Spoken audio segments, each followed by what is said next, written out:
But willest they forget about me later when thou needest updates? No. They'll always be there to, helpeth you out. Well, I suppose that I should bemoan something else, like my lactose intolerance. Oh, whyest must dairy disagree with me so savagely? Geico. Great service without all the drama. Tommy! I can't wait for golf this weekend, huh, buddy? Time flies. Love you, man. Oh, don't forget your knee brace again. We aren't in college anymore. Moments together matter, so help protect yourself from RSV. If you're 75 or older or 60 plus with a chronic condition like asthma, COPD, heart disease, or severe diabetes, you're at higher risk of landing in the hospital from RSV, and there are no prescription RSV treatments. Check eligibility and schedule your RSV vaccine at vaxassist.com. Sponsored by Pfizer. Connor Zilich's advantage has grown by another half a second now over second place Ty Gibbs. Up to 3.5 seconds, make it 3.6 seconds to be exact. From Watkins Glen International, this is the Motor Racing Network, the voice of NASCAR. You crave power, you bleed speed. You live for the roar of the crowd and the taste of victory. But your ride is holding you back. Ignite your engine's soul with E3 spark plugs. The same spark that fuels NASCAR champions unleashes explosive power in your ride. Don't just dream of speed, make it your reality. Find E3 at your nearest auto parts store. E3 spark plugs. E3, what are you running?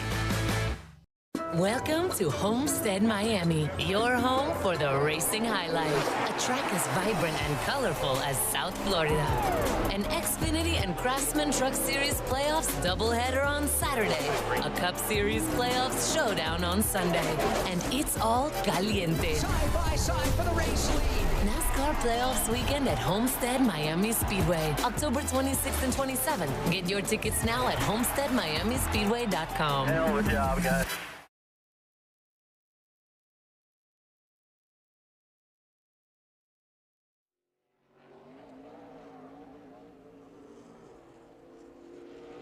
Back at Watkins Glen, Connor Zilich, Ty Gibbs, Justin Allgaier, A.J. Allmendinger, and William Byron are the top five. So much being talked about, and rightfully so. Race leader Connor Zilich, Jeff, up to a 4.5 second lead in this, his initial start in the NASCAR Xfinity Series. And you know what's interesting is the fact that Ty Gibbs rides second, and here's why. When was the last time we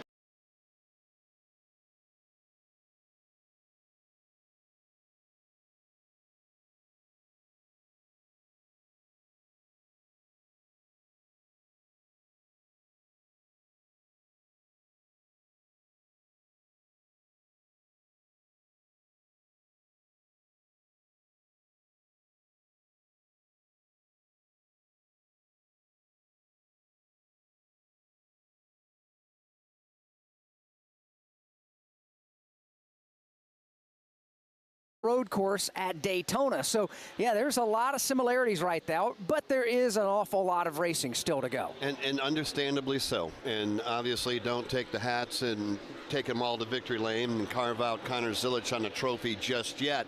But Todd Gordon, Dale Earnhardt Jr. recognized talent with Connor Zilich and said, you know what, let's get this kid under contract, do it today, get him behind the wheel. They've done that. So far, so good. Yeah, the kid's done a great job. Very composed whole weekend. There's opportunities to be overwhelmed, and he's just done everything he could all weekend long. But this shows he is a champion in road course cars, even at the young age of 18. He's been a competitor in the Daytona 24, done great things, and I think he has a bright future here at NASCAR. He really does. By the way, Shane Van Gisbergen started last after working on the brakes with his team. He's up to the 16th spot. Another driver, Chris Wilner, that a lot of people are saying may be a factor today is Parker Kligerman after finishing top 10 in the last 10 road course races. Well, as we talked about Alex pre-race, he's one that's really due for a win as he chases himself a spot in the playoffs, but things are starting to go sour. Credit the commentator's curse by yours truly. He just came over the radio and said, I think I just lost fourth gear. We're for a missing fourth gear transmission issue. And they're also having a multiple issue with the radio. They think the radio in the cockpit is not working. Parker is popping in and out. They also suspect the spotter's radio is having issues as well. So a handful of problems for Parker Kligerman. I would expect that Pat Donahue, as crew chief, would think about short pitting him to address that issue. But losing fourth gear at a place like Watkins Glen, not ideal, especially these long, fast straightaways. Yeah, he is falling quickly down the leaderboard now, Parker Kligerman. Let's go out and talk about the interloop. Off of turn number 4, you hit the backside of the race course, 170 plus miles an hour will take you down to that right, left, right combination before you get to turn number 5. Action portion of the racetrack. Kyle Rickey with the Motor Racing Network is there. A few moments ago, you had a couple of cars that, well, didn't negotiate it very well. Including Kyle Weatherman, who got the right 2 tires off of his car off in the dirt upon the exit of the inner loop. And then having to come to a stop because he missed it altogether was Riley Herbst while running among the top 15. Was behind a car upon entry into the corner. That car looked like locked his brakes up. He took evasive action and continued on straight. But when you do that, you have to come to a complete stop on what was the old back straightaway here at Watkins Glen before the implementation of the inner loop. He stopped, fell outside of the top 20, top 25. So far, those are the only 2 issues here at this end of the course on the backside of Watkins Glen. As we've completed 15 of the 20 laps here in the opening stage of the Mission Foods 200 at the Glen, Connor Zilich's lead is now 6.8 seconds. So, Todd, the pits will close 2 laps before the end of a stage. Given the fact that Connor is putting a whooping on the field here early on, if you're a crew chief for somebody else, do you try something different here before the end of the stage? I would think if I'm Shane Van Gisbergen's crew chief, I would short pit this stage to try to cycle my driver out front. He's running. He's fourth fastest lap that time, been top 5 lap times, trying to unbury himself from an unapproved adjustment. I might try to cycle himself out front and see what Shane can do, getting him out front here at like lap 17. Well, right now we're going to go lap 16 because Zilich across the line, 16 down. Ty Gibbs just now getting to the line, and he's got company and will follow that. Justin Allgaier right now running third. He is just 2 car lengths behind the runner-up car of Ty Gibbs. Yeah, there is bad news and worse news for Ty Gibbs. The bad news is Connor Zilich has left the building. He can't even see him as he's racing his way up through the S's, turns 2, 3, and 4. The even worse news is he's fallen back into the clutches of the veteran Justin Allgaier, who's just a car length and a half off his back bumper as they exit turn 4. Connor Zilich already through the inner loop as we watch the battle for second approach the inner loop. Ty Gibbs has it. Justin Allgaier within a car length as they make that right, right combination of corners. Now into turn number 5, another long sweeping right-hand turn, and it continues to be Ty Gibbs hanging on to the second spot, but Justin Allgaier right there continuing to apply pressure. As they exit that turn number 5, Connor Zilich is already through turn number 6. Allmendinger, actually, Allgaier stays right there about 1 car length off the back end of the Toyota of Ty Gibbs, staying right there with him as they worked away to the right hand in the second gear, turn number 7. Now, Kyle Weatherman is backing his car up the pit lane the wrong way. We look up and down pit road. We see pit boards out. Justin Allgaier comes by the line. Here's the second place driver, Ty Gibbs. He's off the track and making a pit stop. And this was the call to short pit this stage for Ty Gibbs. Again, just going for the race win. It'll be a 4-tire Goodyear change. They're going to fill it up with Sunoco fuel. Again, the choreographed here pit stop, a little bit different as they go to the backside. So now the fuel can to driver's rights going in. Also down on pit road, top 10 running Sam Mayer, no changes, 4 tires and fuel. And William Byron making his march as well. No major changes except slight air pressure, 4 tires and fuel. Steve Posting made by you. A.J. Allmendinger has his car in, going to be 4 tires Sunoco Racing fuel. Austin Hill is in, 4 tires Sunoco fuel as well. The call for Austin Hill needs a little help in turns 2 and turn number 6. Brandon Jones also getting pit service here as we're 3 laps from the end of stage number 1. Now we see Shane Van Gisbergen making a 4-tire stop, Sunoco fuel. He will pull away, as you pointed out. Why not? And they did exactly that. Yeah, I think all these guys have done this. I wouldn't be surprised to see Nope, he didn't. I was going to say Connor Zilic come to pit road with 2 to go because he's the leader. He took 2 to go out there. Pit road should be closed at this point. And it is. Pit lane is closed. Nobody else can pit now without penalty. With 2 laps to go in the stage, Connor Zilic is climbing the S's. Connor Zilic all by himself. The next car in front of him is a good 20 or 25 car lengths out. That's actually the Shane Van Gisbergen machine. He should have no trouble staying on the tail end of the lead lap as Connor Zilic races behind him, headed down the backstretch. A lot of the drivers just coming off of the pit lane, appearing in front of the race leader, Connor Zilic, as he makes his way into the bus stop, as he has a about a 15-second lead or so, it seems. Still waiting for Justin Allgaier to appear on the back straightaway. Allgaier, in turn, also all by himself in that spot and unchallenged in the runner-up position. Connor Zilic with no pressure from behind. Doesn't really have to worry about Shane Van Gisbergen in front of him, too, as they work their way back to turn number 6. He'll cut that separation down to about 4 car lengths, but Connor Zilic running that same line that he has been. He'll let it drift wide as he head towards turn 7. 1 lap to go in the stage. Todd Gordon, crew chief. Connor Zilic staying out on the racetrack. Any idea why they would not have brought that car to pit road? That's a mistake in my count. When I look at it, you're not racing for championship points. You're not racing for this.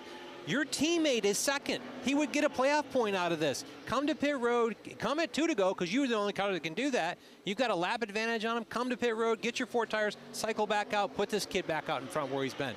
It would have been a win-win. As it stands, Andrew Overstreet, the crew chief, elects to keep Connor Zilic on the track, trying to win the stage. More importantly, he's trying to put a lap right now on Shane Van Gisbergen, who is right in front of him. Let's pick them up in the inner loop. Side by side into the inner loop. Shane Van Gisbergen wanting to just stay on the lead lap. Race leader Connor Zilic had a look to the inside, but tucked back into line at the exit of the inner loop. Now into turn number 5. It is still Connor Zilic all by himself at the point, trying to put SVG off the lead lap. He briefly looks the driver's right of SVG. Van Gisbergen will continue to stay right out in front of him as they downshift the second gear in turn number 6. The left-hander, Shane Van Gisbergen, holding on to that spot, staying just ahead of the leader in Connor Zilic. It is career start number 1. It is stage win number 1 for the 18-year-old driver Connor Zilic.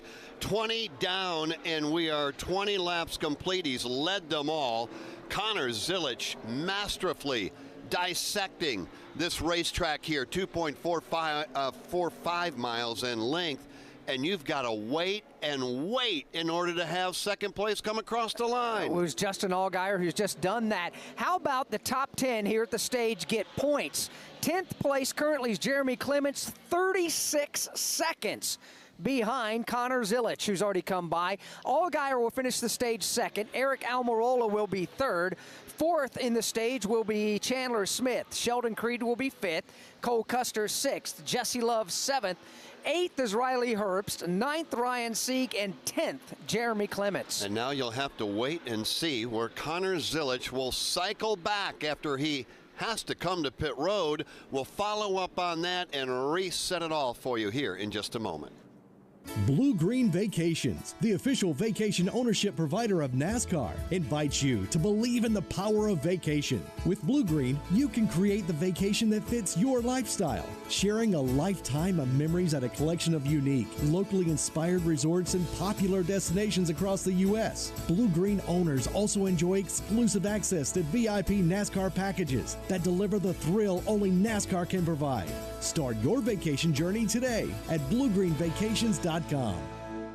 Hey race fans, Quarter of the Joy here. Join Ryan Flores and myself for Stacking Pennies every week. I'll break down my race and everything that happened on the track right out of my windshield. Plus, we give out the Dogs of the Week for the best pit crews and pit crew guys and go in depth for all the money stops, pit road woes, and penalties. You know what? You never know what guests are going to stop by the Nonsense Garage, but you can listen to Stacking Pennies every week on your favorite podcast platform, Sirius XM Channel 90 on Tuesdays, and the full YouTube version drops on NASCAR Channel on Wednesdays.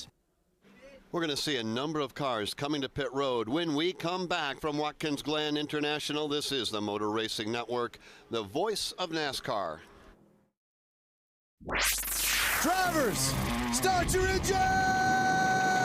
The NASCAR Xfinity Series races here. Green flag is in the air, and they're playing bumper cars already as they race off in turn 1 by a fender. It's Cole Custer. All the exciting play-by-play and lap-by-lap action. Austin Hill to the bottom. He'll go to second. Big block from top to bottom by Jesse Lowe. The voice of NASCAR, the Motor Racing Network. Shane Van Gisbergen up the front stretch. The New Zealander wins at Portland International Raceway. Relive the thrills of over 50 years of NASCAR racing with the Motor Racing Network's Classic Race. 36th Annual Southern 500. They come down to the start-finish line. Bill Elliott and David Pearson get down. We dig into the MRN audio vault for unforgettable races and moments. Dale Jarrett's got the lead. Earnhardt's not going to get him. Dale Jarrett is going to win the Daytona 500. Available on MRN.com and podcast platform. Alan Kulwicki out of turn number 4, the new Winston Cup champion. He does it across the line. MRN Classic Races.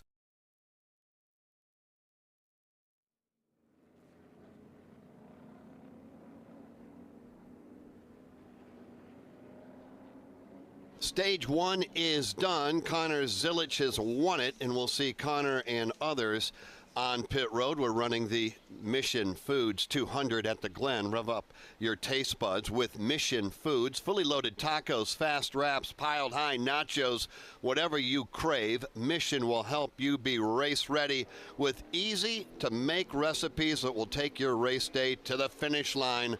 Now that's too fast, too tasty. With 21 laps complete, we work our first caution flag of today's race for the conclusion of stage number 1, which was dominated by Connor Zilic. He picks up the stage win. Allgaier was second, Almirola third. Now, Chandler Smith just made a pit stop, an unscheduled stop, while the pit lane was closed. It did not matter whatsoever. Chris Wilner, what's the story? Yeah, well, Chandler came over the radio and said the last 3 or 4 laps of that run, they started to push water out the radiator, so they were losing water. Crew Chief Jeff Mendering told him to come in even though the pits were closed. They topped it off the radiator with water. They sent him back underway. He will pit this time when the pits open for 4 tires and Sunoco fuel. So unfortunately, having some temperature issues, they were pushing water, and again, Chandler Smith brought it in before problems compounded, filled it up with water, and sent him back on his way. But certainly, pitting under the pit closed sign is not going to be well when they restart this race. You know, just doing some math here, Alex. Yesterday, the ARCA Menard Series ran a 41-lap race. We are 21 laps into this race, so we've raced a grand total of 62 laps, and Connor Zilic has led 61 of them to this particular point. Remember, he took the trophy home yesterday, and he's going to lead the field off of the racetrack and come to pit road. Chris Wilner, you're up. Eric Almirola will be the first to hit his box. No major complaints, although couldn't push, or was pushing the nose through the inner loop. They're going to make 4-tire change, fill it with Sunoco fuel. The transmission issue for Parker Kligerman, they're going to diagnose that maybe here as they go 4 tires and Sunoco fuel. Cole Custer said, I'm skating through the inner loop. They made an adjustment with the air pressure. 4 tires and Sunoco fuel, Steve Post. Justin Allgaier's in 4 tires, no major adjustments. Sunoco Racing fuel. Sheldon Creed looking for some more lateral grip on his car. They're going to make an air pressure adjustment. Here's Connor Zilic in the 3rd pit box. He has a slow pit stop. Justin Allgaier goes out. Cole Custer goes out. Sheldon Creed. And now Connor Zilic goes out about 5th or 6th. Jesse Love getting pit service as well. All these pit stops here at the end of stage number 1 as all these drivers now getting their first pit stop of the afternoon. They are indeed, and we'll figure out how this all cycles around after a group of cars, 8 to be exact, made green flag stops just prior to the conclusion of the stage. Mission Foods is proud to be the official tortilla, wrap, and tortilla chip company of Watkins Glen International. Fully loaded tacos, fast wraps, piled high nachos. Whatever you crave, Mission will help you be race ready with easy-to-make recipes that will take your race day to the finish line. So keep your racing delicious and enjoy all the mouth-watering action. Brought to you by Mission Foods. Now that's too fast, too tasty. Keep up with all of the action during the 2024 NASCAR season with NASCAR Today. William Byron has won the Daytona 500. Every weekday throughout the season, we'll bring you the latest news and insights. At that point, I really had in my mind, okay, we can really win this. As we count down the days to championship weekend in Phoenix. It's surreal still. I can't believe I'm in this position. I'm Chase Elliott. Listen to NASCAR Today every weekday right here on the Motor Racing Network. From Watkins Glen International, this is the Motor Racing Network, the voice of NASCAR. NASCAR history. What I learned from Ken Squire, Barney Hall, and Ned Jarrett, I could never repay. Ken never told me what to say or what not to say. I learned very quickly that I was never going to be another Ken Squire. I don't think anybody could rise to that level. Motor Racing Network's NASCAR Live presents podcasts. 50 years of MRN. Jeff Gordon, A Colorful Career, the 1993 season, Junior's Journey, and more. Search for NASCAR Live on your favorite podcast platform. For 3 decades, Racing Electronics has been the #1 choice for scanners, headsets, and all race day communications needs. Racing Electronics provides the ultimate fan experience for the ultimate NASCAR fan. Hear uncensored communication from every team in the race with a scanner from Racing Electronics, or tune into the MRN radio broadcast. To learn more, visit racingelectronics.com today. Be race ready, be RE equipped.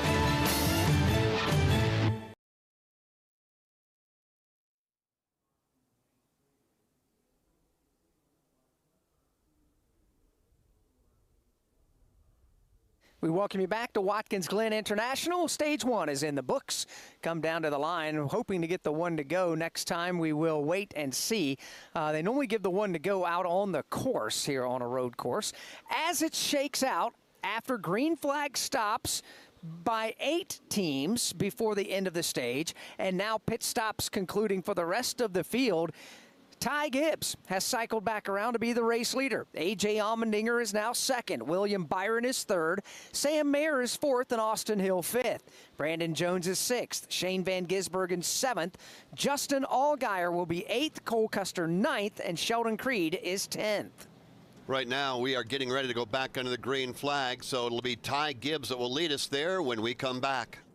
Kyle Larson brings his Chevy in 4 tires, Sunoco Racing Fuel. From fueling NASCAR champions on the track for over 20 years to innovating 94 octane, the highest octane on the market. Performance is what Sunoco does. All Sunoco fuel at the pump meets the same top-tier standards as the fuel used in NASCAR.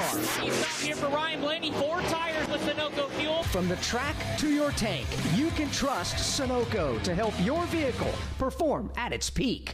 Mom, meet Sarah. From first-time Nana moments. Yeah, welcome to Flight 101. To annual girls trip moments. Your can't-miss moments are worth protecting against RSV. If you're 75 or older or 60 plus with a chronic condition like asthma, COPD, heart disease, or severe diabetes, you're at higher risk of landing in the hospital from RSV. And there are no prescription RSV treatments. Check eligibility and schedule your RSV vaccine at vaxassist.com. So where should we go next? Sponsored by Pfizer. From Watkins Glen International, this is the Motor Racing Network, the voice of NASCAR. Do you have an unused car, truck, motorcycle, boat, or RV taking up space? Put it to good use by donating it to the NASCAR Foundation. Proceeds help fund medical resources for children in our racing community. Your wheels can heal. Call 844-NASCAR-9 and we'll come tow away your vehicle for free. The process is quick and your gift is tax deductible. Call 844-NASCAR-9 to donate your vehicle to the NASCAR Foundation today. Your donation will help our children survive and thrive. The year was 1993. The NASCAR Cup Series season kicked off with the Dale and Dale show at the Daytona 500. Dale Jarrett's got the lead. He goes to the inside. Earnhardt's not going to get him. Dale Jarrett is going to win the Daytona 500 by STP. Earnhardt second. The 1993 NASCAR Cup Series season. All the highs and lows. Relive them all on MRN's exclusive podcast, The 1993 Season. Available on podcast platforms and MRN.com.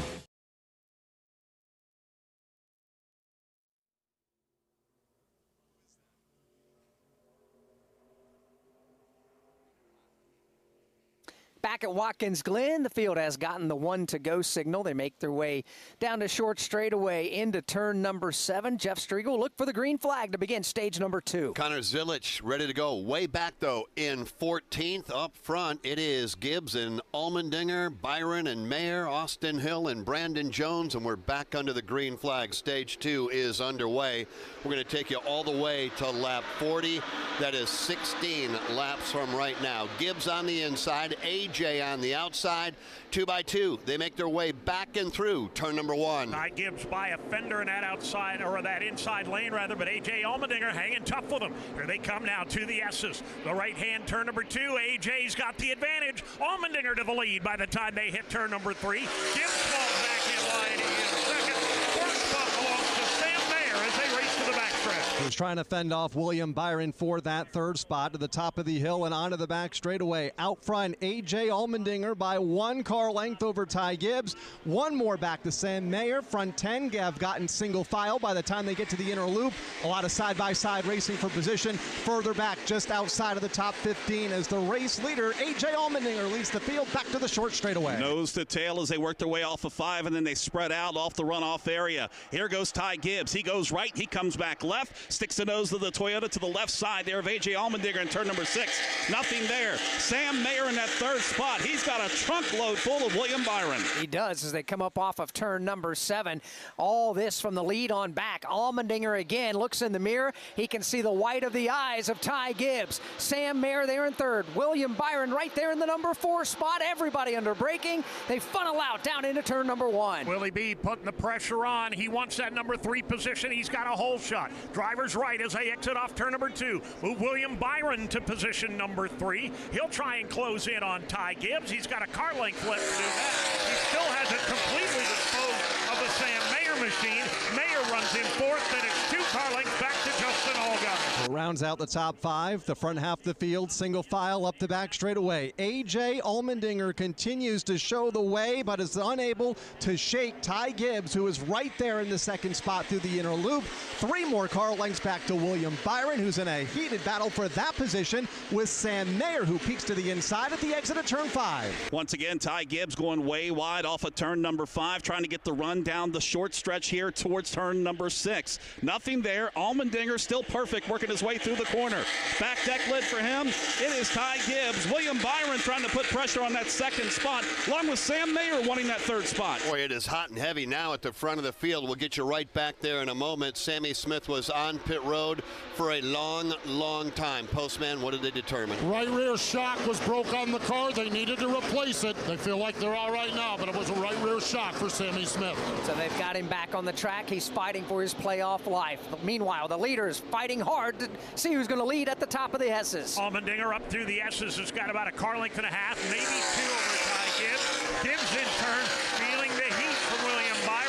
Sam Mayer, Justin Allgaier, the top 5. William Byron has really come to life here over the last lap or so, has been able to reel in Ty Gibbs and does even more under braking upon the entry into the inner loop within 1 car length. Gibbs in second, Byron in third, Sam Mayer 4th, Justin Allgaier 5th. They're all chasing A.J. Allmendinger. A.J. Allmendinger leads that top 5 that has now separated themselves back from Brandon Jones in that 6th position. So it's a 5-man battle for the top spot as they work their way back to turn number 6 once again, staying single file.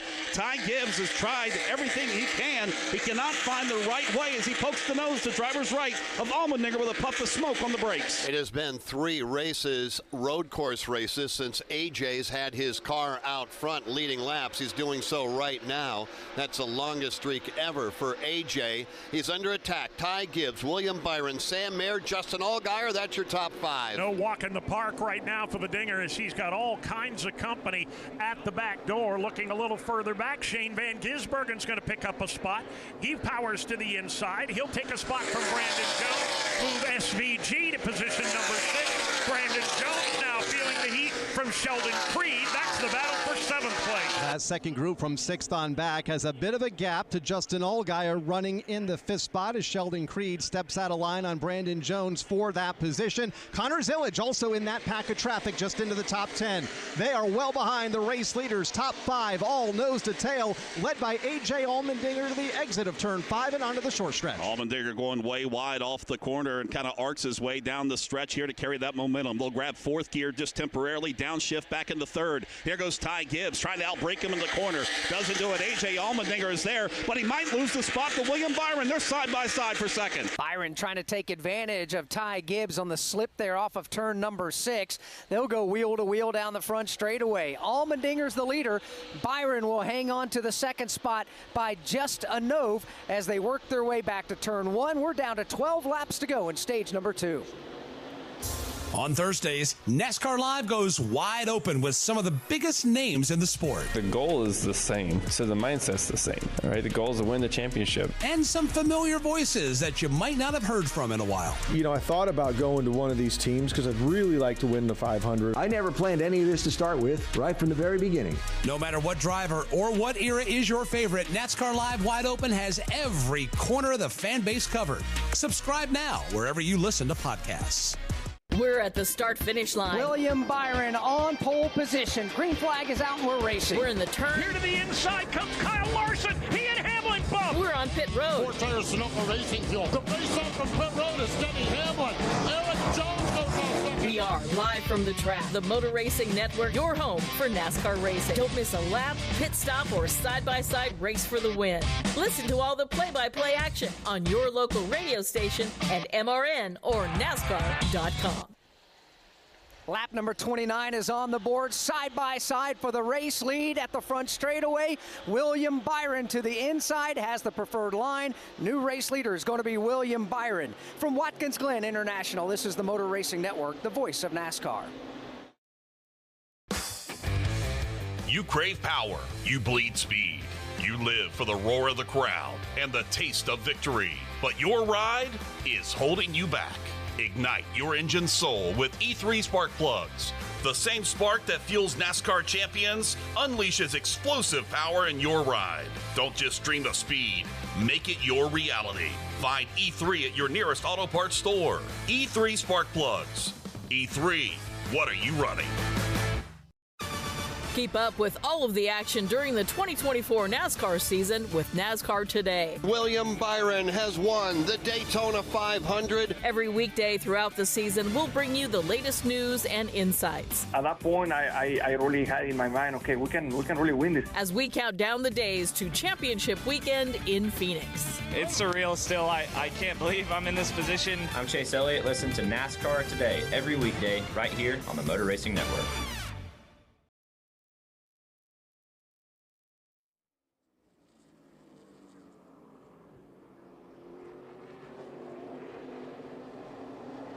Lap number 30 has just gone up on the board here at Watkins Glen for the NASCAR Xfinity Series. Time now for a mid-race update brought to you by Pfizer. Connor Zilic led the field of the green flag and led 22 consecutive laps and picked up his first ever green and white checkered flag in his series debut. Talking about Connor Zilic after pit stops that shuffled him back to position number 14. We're now working in the mid stages of stage number 2. Zilic has only rallied back to 8th. All the while, William Byron just a moment ago down in turn number 1 got by A.J. Allmendinger. So it's William Byron leading over A.J. Ty Gibbs, Justin Allgaier, Sam Mayer. That is your top 5, lap 30 with 52 remaining. As they work their way off of turn number 6, William Byron has that Hendrick Motorsports entry at the front of the field. Byron, a driver, getting the call from Rick Hendrick as they've been platooning the seat of this race car throughout the season, a handful of races. This is the last scheduled start for this machine for Hendrick Motorsports, trying to make the best of it. Kyle Larson won on the road course at Circuit of the Americas in this same car earlier this year.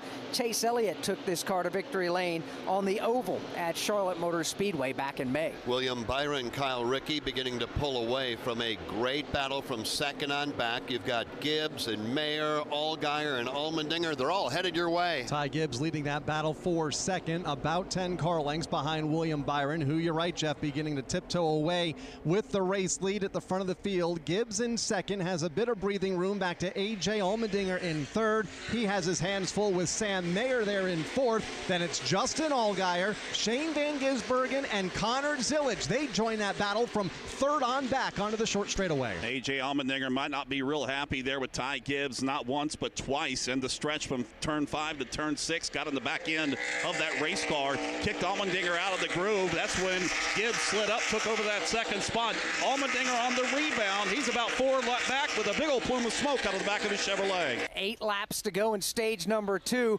Don't want to miss any potential green flag pit stops. Maybe we'll see that happen before the end of this stage. To show you how easy it is to file a claim with Geico, we hired a scary movie victim. Oh no, a tree fell on my car, and there's only one thing to do. Trip over my own feet and pull myself across the lawn while yelling help at a barely audible volume. Sorry to interrupt, but you filed a claim with Geico, so you've got a designated claims team to help you. This Geico sounds suspiciously reassuring. Are you sure I don't end up getting surprised with an unexpected twist? Just that your Geico team will always be there to keep you updated. No!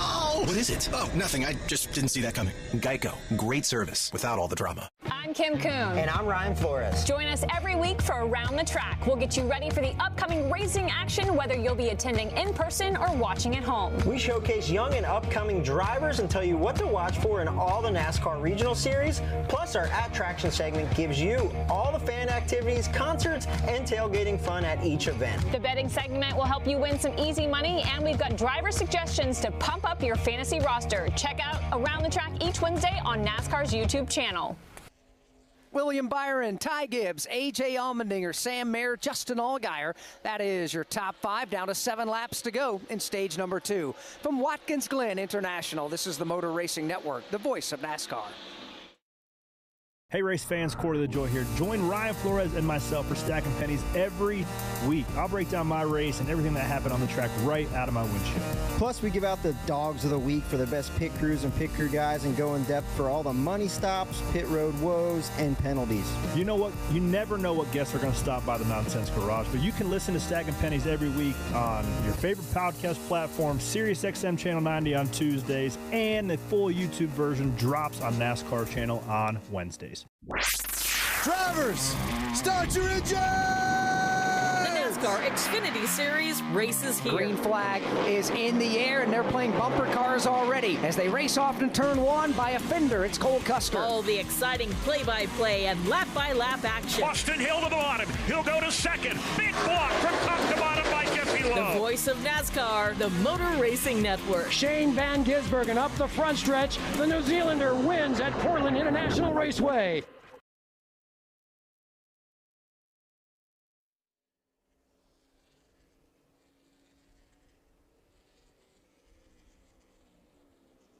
With 6 laps to go in the stage, William Byron's opened up a 2.2-second lead over Ty Gibbs. But the race, Jeff, is now beginning to heat up from 3rd on back. Boy, I'll tell you the other thing I'm watching, and it includes Connor Zilisch and Shane Van Gisbergen. Now, Zilisch able to drive by Shane Van Gisbergen, again, showcasing talent. Now, how hard they're racing right now, Todd, that's probably anybody's guess. But you don't just pull up behind Van Gisbergen and just drive by him and leave him. Unless your name's Connor Zilisch. That's who just did it. So we've seen that happen.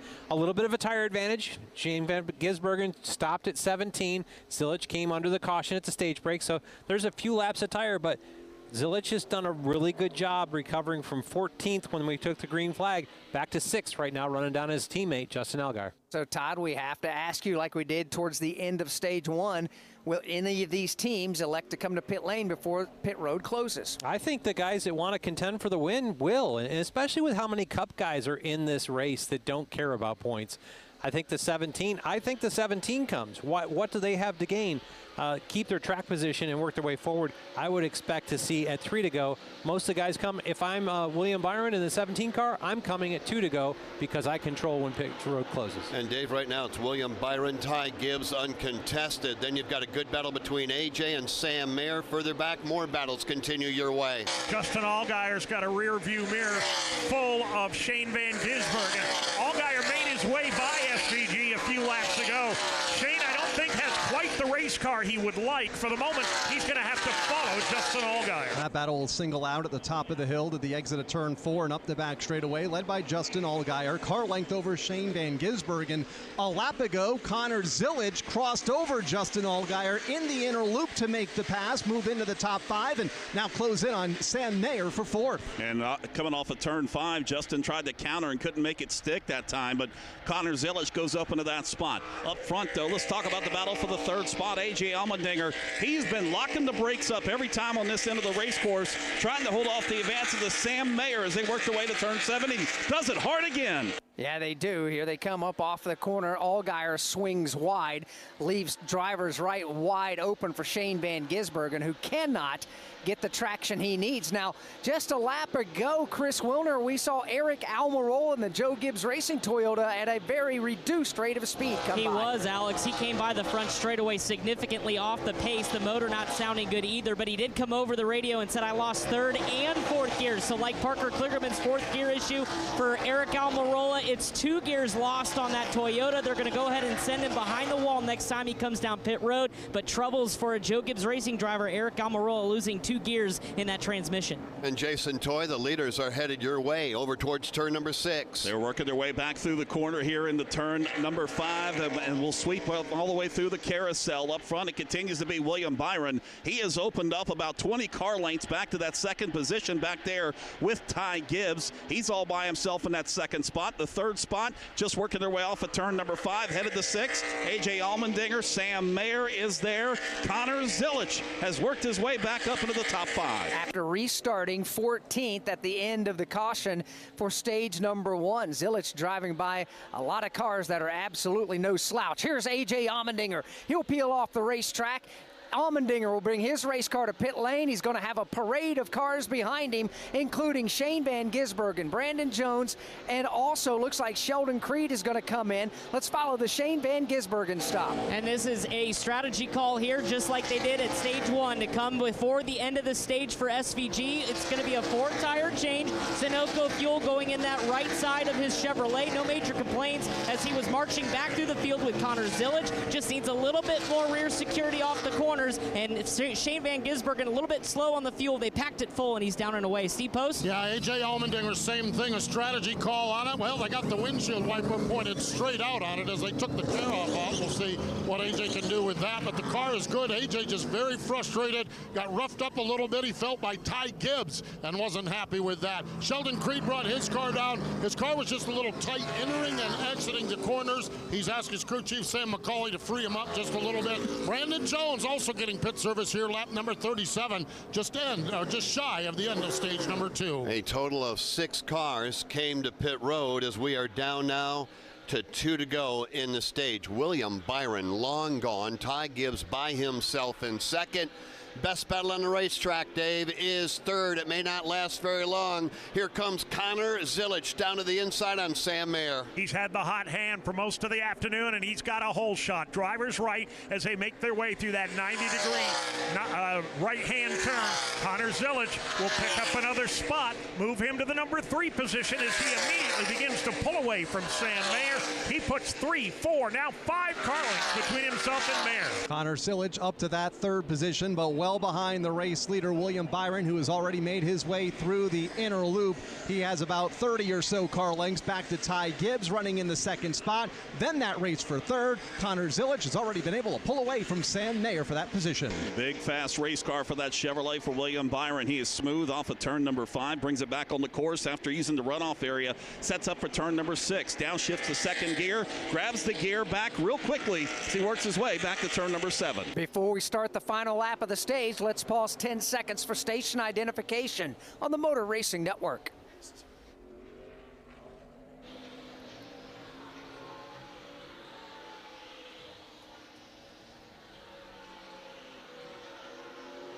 Motor Racing Network live at Watkins Glen International for the NASCAR Xfinity Series Mission Foods 200 at the Glen. I'm Alex Hayden with Jeff Striegel and Todd Gordon high atop the front straightaway. Dave Moody, Kyle Rickey, Jason Toy out in the turns. Steve Post and Chris Wilner are covering the action on the pit lane. And we are right now running our final lap of stage number 2. If you are just joining us, Connor Zilich dominated stage number 1 in his series debut and won stage 1. William Byron right now, Kyle Rickey by himself trying to close out stage number 2. In turn 5 and already onto the short straightaway. At the same time, 2nd place running Ty Gibbs just entering turn 5.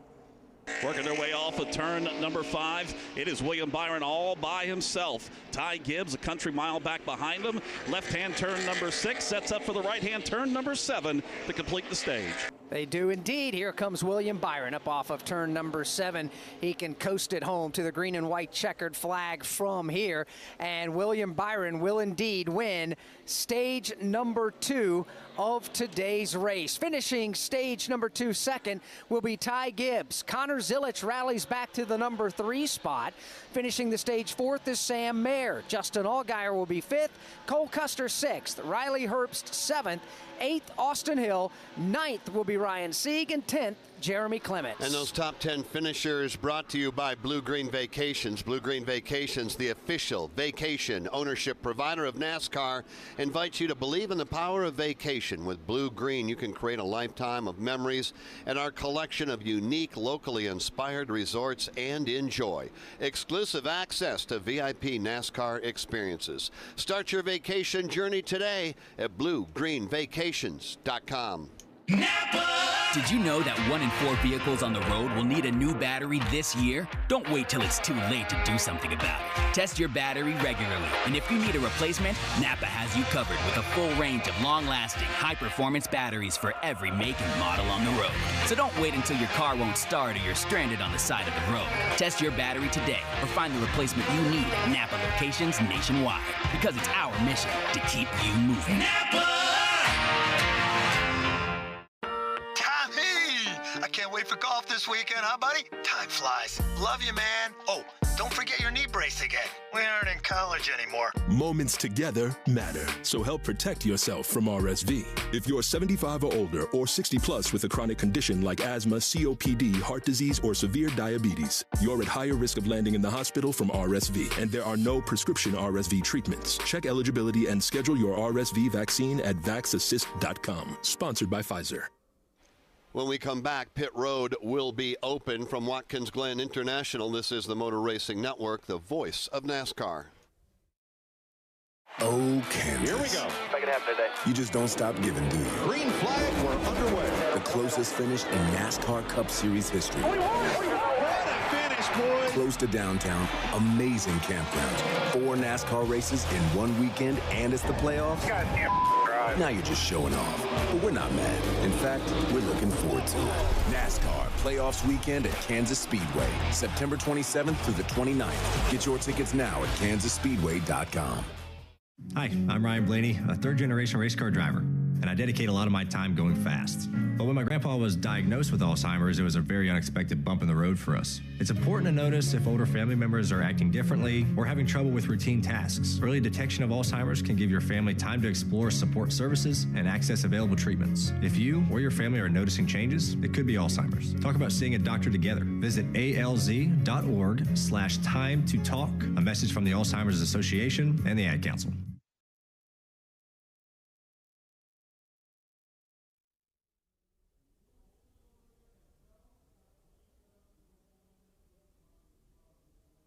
William Byron picking up the Stage 2 win. Connor Zilic picking up the Stage 1 win. William Byron over Gibbs, Zilic, Mayer, and Allgaier. Top 5. That's the way they came across the line with the green and white checkered flag waving. Pit road is not opened up yet. We'll cover it when we come back. Kyle Larson brings his Chevy in 4 tires Sunoco Racing Fuel. From fueling NASCAR champions on the track for over 20 years to innovating 94 octane, the highest octane on the market. Performance is what Sunoco does. All Sunoco fuel at the pump meets the same top-tier standards as the fuel used in NASCAR. You stop here for Ryan Blaney, 4 tires with Sunoco fuel. From the track to your tank, you can trust Sunoco to help your vehicle perform at its peak. Feel like you're in the driver's seat and never miss a second of the race action with Racing Electronics. Racing Electronics scanners allow you to listen in on uncensored audio from your favorite drivers, spotters, and crews the entire race. Hear team strategy with critical passes, dangerously close calls, and all the pit stop drama. To learn more, visit them at racingelectronics.com. Be race ready. Be RE equipped. From Watkins Glen International, this is the Motor Racing Network, the voice of NASCAR. This is Steve Post. If you love sprint cars, you'll love Wing Nation. All the latest sprint car news and interviews from the stars of sprint car racing from around the country. Join Ashley Strumming, Aaron Evernham, and me every Tuesday on Motor Racing Networks and Wing Nation's Facebook pages. We go live with the weekend's winners and newsmakers from around the country. You can also find the podcast of all past shows on YouTube or subscribe to the podcast on any of your favorite podcast providers. Wing Nation, all sprint cars, all the time.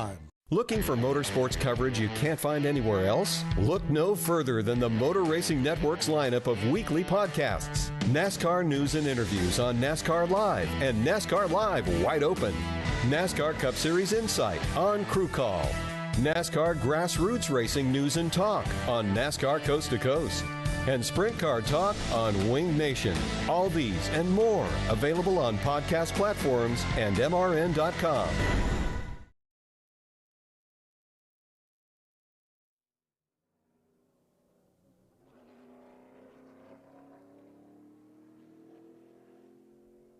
Glad to have you with us on a Saturday afternoon. We're in the Finger Lakes region, upstate New York, surrounded by New York wineries. Absolutely beautiful Saturday afternoon. Perfect to wrap up the second half of the NASCAR Xfinity Series event, the Mission Foods 200. Before we get back to green, though, we got to get these cars onto pit road. Stage 2 wrapped up just a moment ago. Pit road is open now, and Chris Wilner, we're going to see a number of cars coming onto pit road. Justin Allgaier, there's a lot of bobbing and weaving, not everybody coming to pit road. No, there's not, and it was a late call for Sam Mayer, Ty Gibbs, and Cole Custer to stay out as they saw the leader come in. But down on my end, Brendan Poole is in, also Parker Kligerman, Ed Jones. Some of the mid-pack runners all getting 4 tires and fuel. Parker Kligerman thinks they solved the transmission issue, but they're going to have to drive from deep in the 20s. Steve Post, anybody by you elect to come down pit road? Yeah, Justin Allgaier brought his car, and they're going to do a minor air pressure adjustment. He's good, not great for Justin Allgaier, so minor air pressure adjustment, 4 tires, Sunoco Racing Fuel. Here's Jesse Love in to the attention of the crew. They're in the very first pit box. They're going to go with 4 tires, and again, Sunoco Racing Fuel. Ross Chastain brings his car in to the attention of the crew. Allgaier are going to be the first of this group down and away, and we'll see how this all factors out. Right now, hearing fuel strategy, this group that's pitting right now, just heard on the radio, they're 3 or 4 laps short on fuel. Throw that into the mix, because somebody from this group may try to stretch it on fuel mileage to the end of this race as well. And we saw 3 or 4 of the race leaders that stayed out here. I got to believe they're trying to get to the window. They'll come under green, put tires and fuel in when they can make it to the end. Comfortably make it to the end. That's going to be the key. A lot of racing still to go here at Watkins Glen. Mission Foods is proud to be the official tortilla, wrap, and tortilla chip company of Watkins Glen International. Fully loaded tacos, fast wraps, piled high nachos. Whatever you crave, Mission will help you be race ready with easy to make recipes that will take your race day to the finish line. So keep your racing delicious and enjoy all the mouth-watering action. Brought to you by Mission Foods. Now that's too fast, too tasty. NASCAR fans, thinking about heading to the track? The official NASCAR Tracks app is the ultimate resource for planning and attending your next event. Discover tickets, event schedules, maps, and facility information to make your experience memorable. Get notified of the latest happenings right on your mobile device. Ready, green flag, green flag. New for 2024 is scanner access right from your phone. Got a race to win, my man. Listen to driver and team communications while at select NASCAR Tracks. Download NASCAR Tracks today on the Apple App Store or Google Play. From Watkins Glen International, this is the Motor Racing Network, the voice of NASCAR. Keep up with all of the action during the 2024 NASCAR season with NASCAR Today. William Byron has won the Daytona 500. Every weekday throughout the season, we'll bring you the latest news and insights. At that point, I really had in my mind, okay, we can really win this. As we count down the days to championship weekend in Phoenix. It's surreal still. I can't believe I'm in this position. I'm Chase Elliott. Listen to NASCAR Today every weekday right here on the Motor Racing Network. From the infield garages to the race shops, NASCAR Hot Pass is your all-access ticket to the latest news from the sport. Well, we got them down, now we put our foot on them. And that's the attitude you got to have. I don't think it's a move that can have any success at Martinsville. I still don't know why it worked. Stay up to date with all of your favorite drivers all year long. Get to the Final Four is what every driver in NASCAR's goals are. NASCAR Hot Pass, weekday mornings from the Motor Racing Network.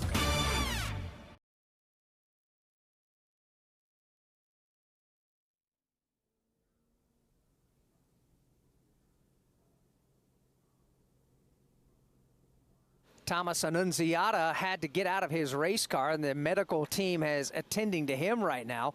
We'll follow up there and find out exactly what the issue is, but Annunziata has parked his car in the pit lane and gotten out of the race car. Did not get the one to go this time by. William Byron is the race leader. This NASCAR season, Toyota Racing isn't looking for just anyone to join the team. No, we're looking for bankers, the ones who are open on Sundays. So if you live for the gravity-defying 31-degree banks like this one on Turn 4 at Daytona, then we want you. Be part of the action at toyota.com/racing. Toyota, let's go places. NASCAR is a registered trademark of National Association for Stock Car Auto Racing, Inc. Mom, meet Sarah. From first-time Nana moments. Yeah, welcome to Flight 101. To annual girls trip moments. Your can't-miss moments are worth protecting against RSV. If you're 75 or older or 60 plus with a chronic condition like asthma, COPD, heart disease, or severe diabetes, you're at higher risk of landing in the hospital from RSV. And there are no prescription RSV treatments. Check eligibility and schedule your RSV vaccine at vaxassist.com. So where should we go next? Sponsored by Pfizer. From Watkins Glen International, this is the Motor Racing Network, the voice of NASCAR. You crave power, you bleed speed. You live for the roar of the crowd and the taste of victory. But your ride is holding you back. Ignite your engine's soul with E3 spark plugs. The same spark that fuels NASCAR champions unleashes explosive power in your ride. Don't just dream of speed, make it your reality. Find E3 at your nearest auto parts store. E3 spark plugs. E3, what are you running? We're at the start-finish line. William Byron on pole position. Green flag is out and we're racing. We're in the turn. Here to the inside comes Kyle Larson. He and Hamlin both. We're on pit road. 4 tires Sunoco Racing Fuel. The face off from pit road is Denny Hamlin. Eric Jones goes off second. We are live from the track. The Motor Racing Network, your home for NASCAR racing. Don't miss a lap, pit stop, or side-by-side race for the win. Listen to all the play-by-play action on your local radio station at MRN or NASCAR.com.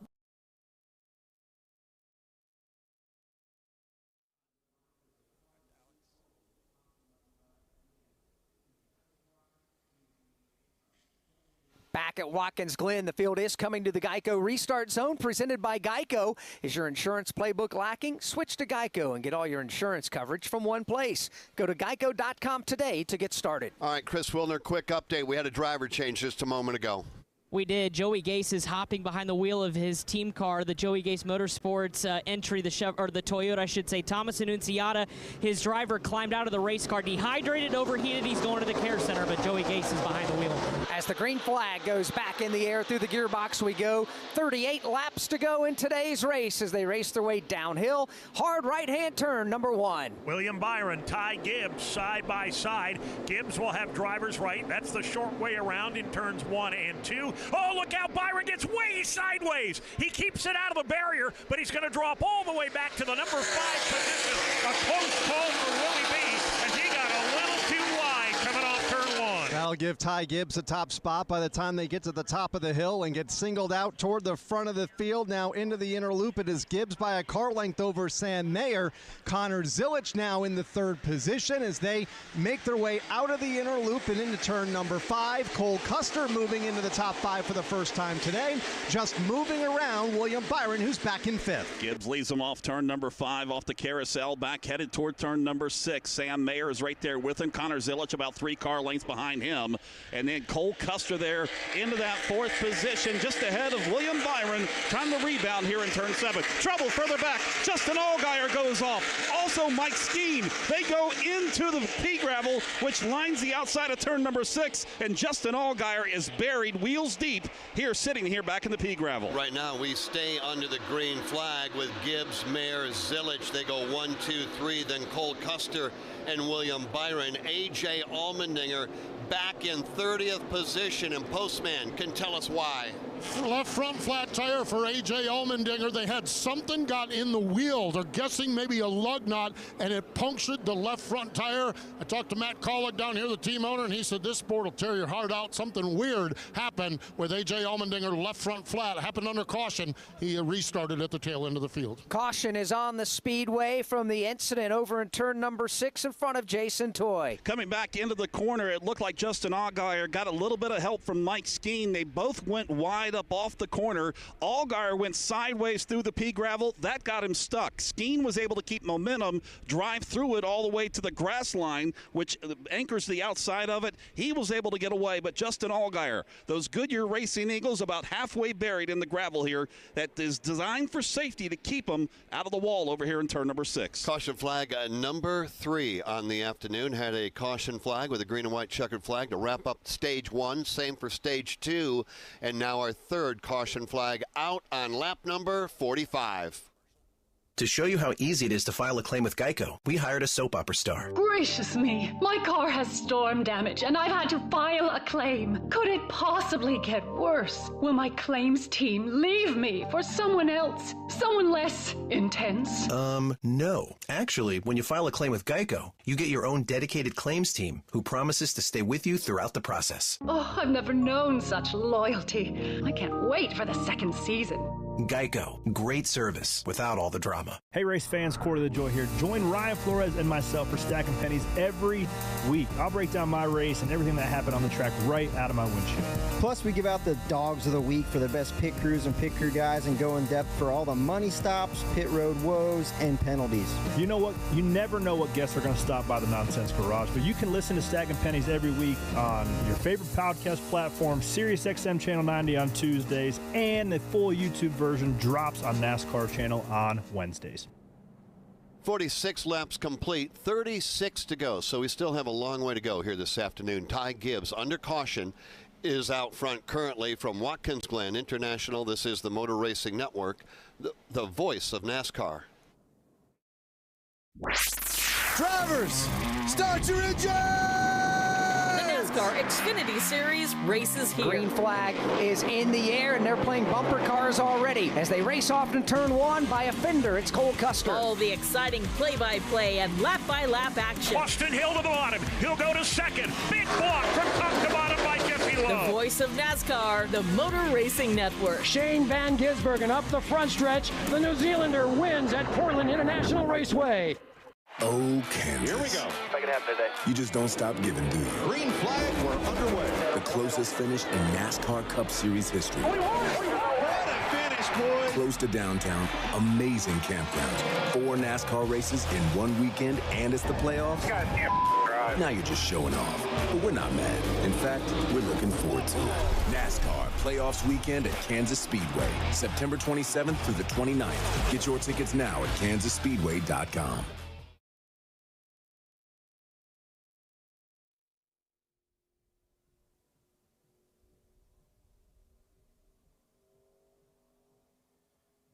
Welcome back, and we have a major development to bring you. It's Gibbs, Mayer, Zilich out front. Caution flag flies for Justin Allgaier, buried in the sand about that time in the inner loop. Kyle Rickey, take us through what happened with those top 3 drivers. Yeah, just as the caution was coming out, not sure why the drivers at the front of the field reacted to not turn right and go through the inner loop. But Ty Gibbs, the race leader, Sam Mayer in 2nd, Connor Zilich in 3rd, kept rolling along straight, did not go through the inner loop, again, as the caution was coming out for the Allgaier incident. They also did not stop, so they maintained their positions on the racetrack once they rejoined the course going into turn number 5.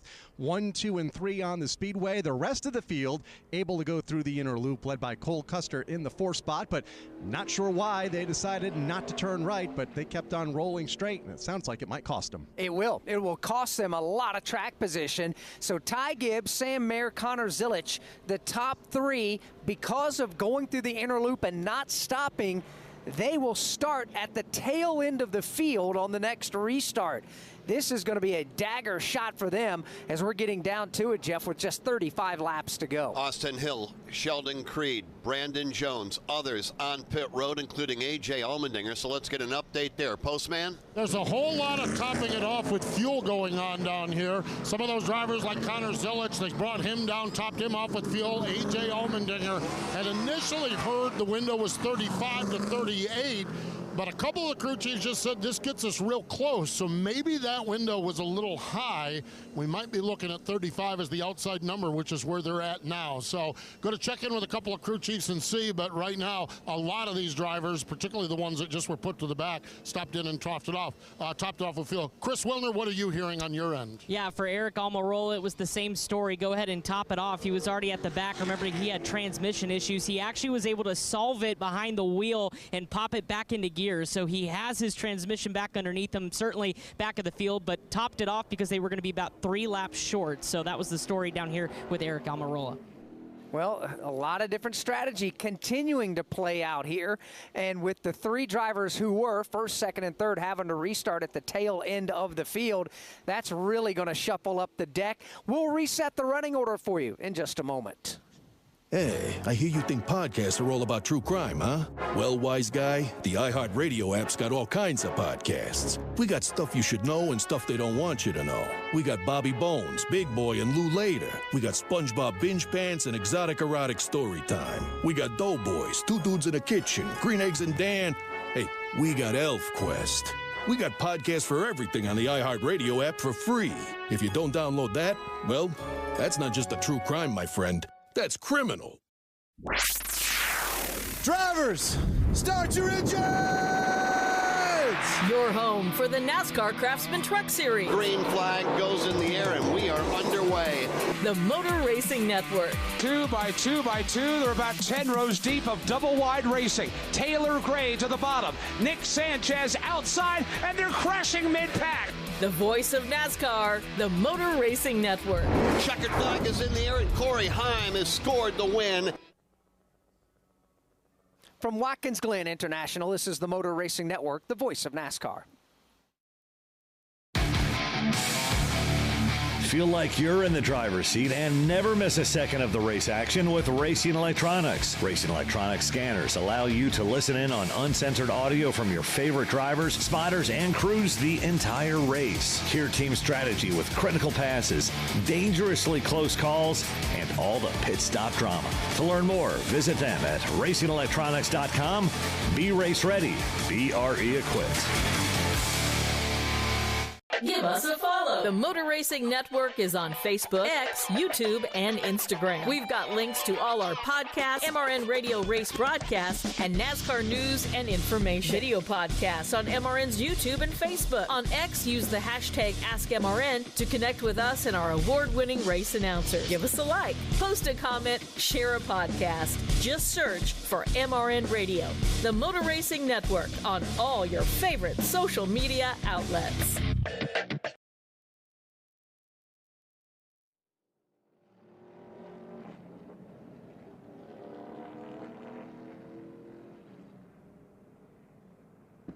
Back here at Watkins Glen International as we continue to work under the caution flag. Cole Custer has inherited the race lead after Ty Gibbs in second place, Sam Mayer in third place. Connor Zilich all went through the inner loop without stopping out there as the caution came out. So it'll be Cole Custer, the race leader, William Byron second. Shane Van Gisbergen is now third. Austin Green is up to fourth. And Chandler Smith, after unscheduled stops earlier with overheating issues, is up to the number 5 spot. Then you've got Riley Herbst and Joey Logano, Parker Kligerman, and Ed Jones. That's your top 9 with Ross Chastain running 11th. A number of cars are on pit road, so we'll have to wait and give you a little deeper look here once they cycle around. Been a great race so far, that is for sure. I have a feeling we've saved the best for last. We typically do when we come to a road course, and obviously, over the years, Watkins Glen has just never disappointed. No, it hasn't, and that's because of the race course itself and so many different elevation changes, the twists, the turns, the high speed, and yes, even the problematic spots. You can get yourself in trouble here, like a Justin Allgaier getting stuck in the pea gravel, or you can bounce off of walls and ruin your days here. We've seen some vicious crashes here over the years. This race course has a little bit of everything, and with 33 laps remaining next time by, we expect a little bit more. Yeah, and let's find out, because we are getting ready for a Geico restart presented by Geico. Is your insurance playbook lacking?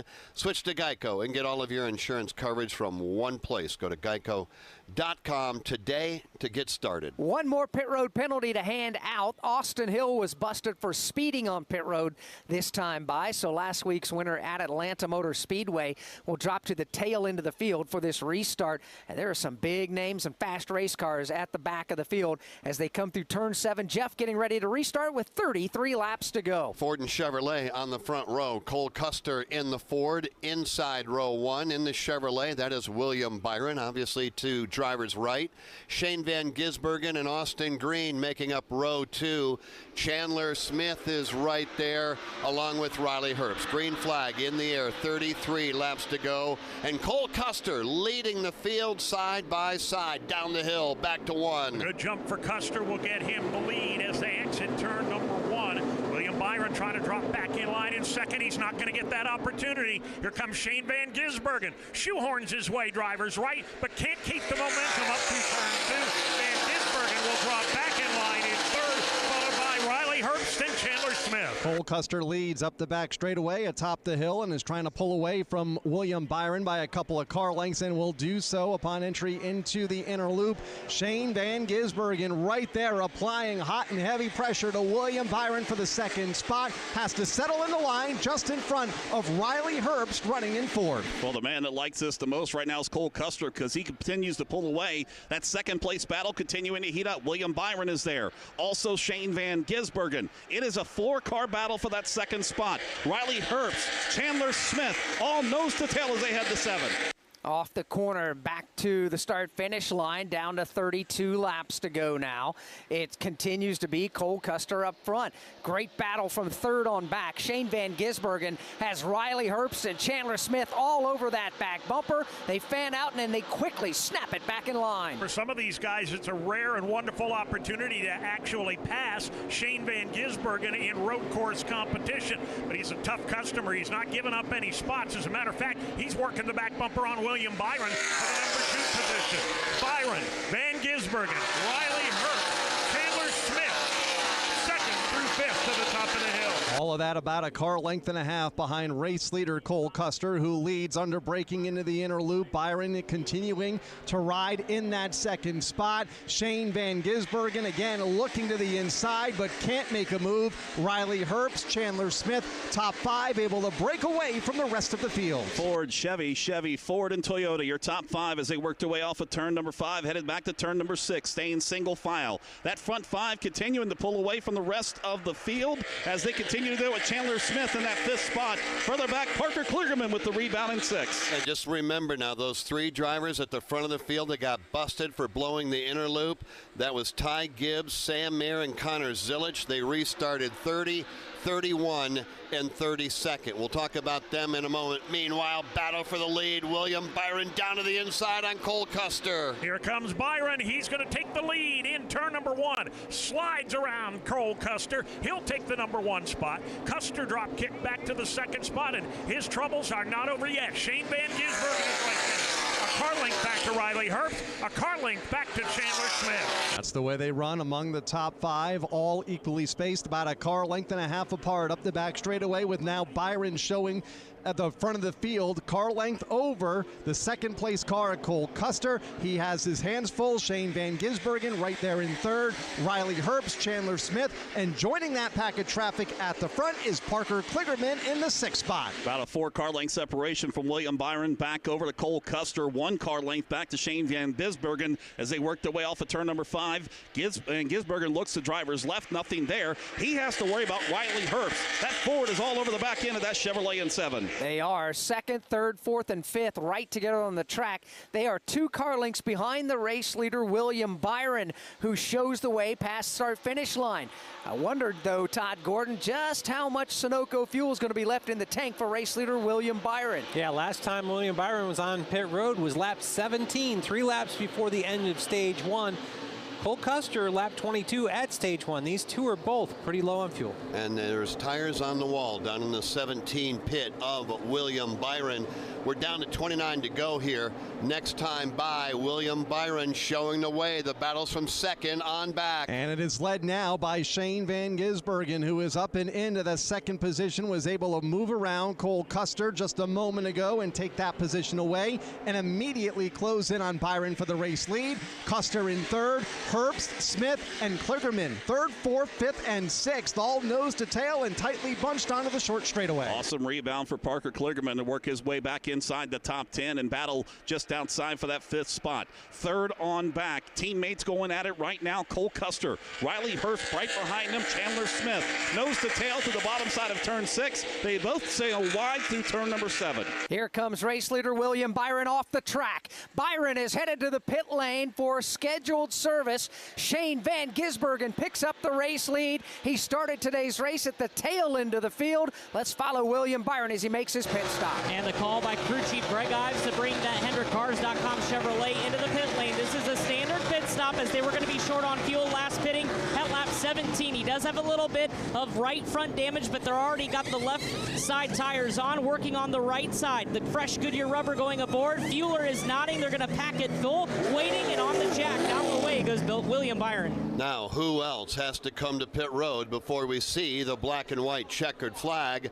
We'll find out. We do see tires on the wall for other drivers, but out front, it is Shane Van Gisbergen. And Jason Toy, he's out front where we've seen him before. He likes that clean air. He's able to stretch his legs out. He's jumped out to about 20 car length separation back to Cole Custer. The battle for that 3rd spot continuing to get hot and heavy off of turn number 5. Chandler Smith, Riley Herbst, Parker Kligerman. Kligerman looks to driver's left temporarily against Herbst. Nothing there. He'll stay back single file just on the back end of the top 5.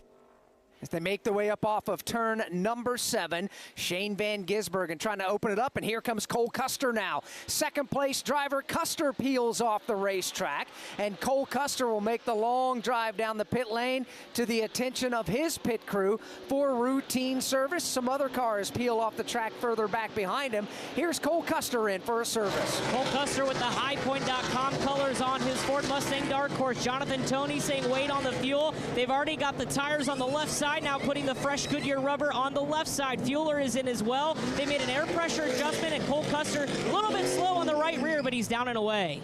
And these are drivers that pitted on or around lap 22, lap 23. We're down to 28 to go. Shane Van Gisbergen leading over Chandler Smith, Riley Herbst, and Parker Kligerman. Then you get back to Ed Jones, who has climbed his way up to position number 5. Ed Jones is a driver that's already got a top 5 under his belt this season. He finished in the number 5 spot back in June at Portland International Raceway out in Oregon. So Ed Jones from Dubai having another good afternoon here in the NASCAR Xfinity Series. Joey Logano right now up to position number 6. Have not talked about Joey all day long. He's 6th. Jesse Love, Sheldon Creed, and that is the top 8. Will anybody else come to pit road? Answer is yes. 2nd place running, Chandler Smith.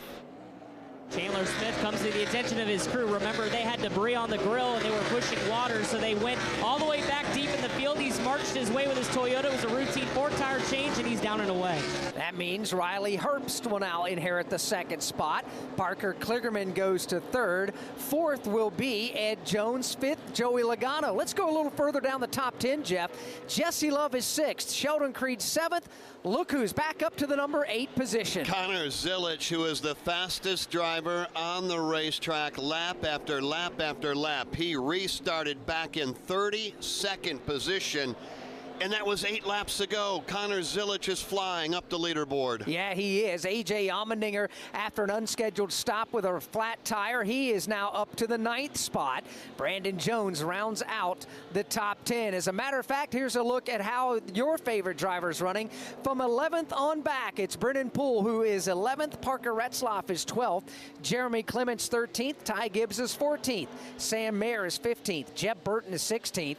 Matt DiBenedetto is 17th. Sammy Smith is 18th. Josh Williams 19th. And Josh Malicki is 20th. 21st is Anthony Alfredo. 22nd, Ryan Ellis.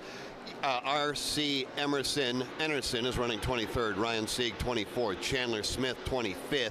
Austin Hill 26th. Alon Day 27th. William Byron way back in 28th. 29th, Cole Custer, and 30th is Eric Almirola. Ross Chastain 31st. 32nd is Austin Green. Mike Skeen 33rd. Justin Allgaier 34th. Leland Honeyman 35th.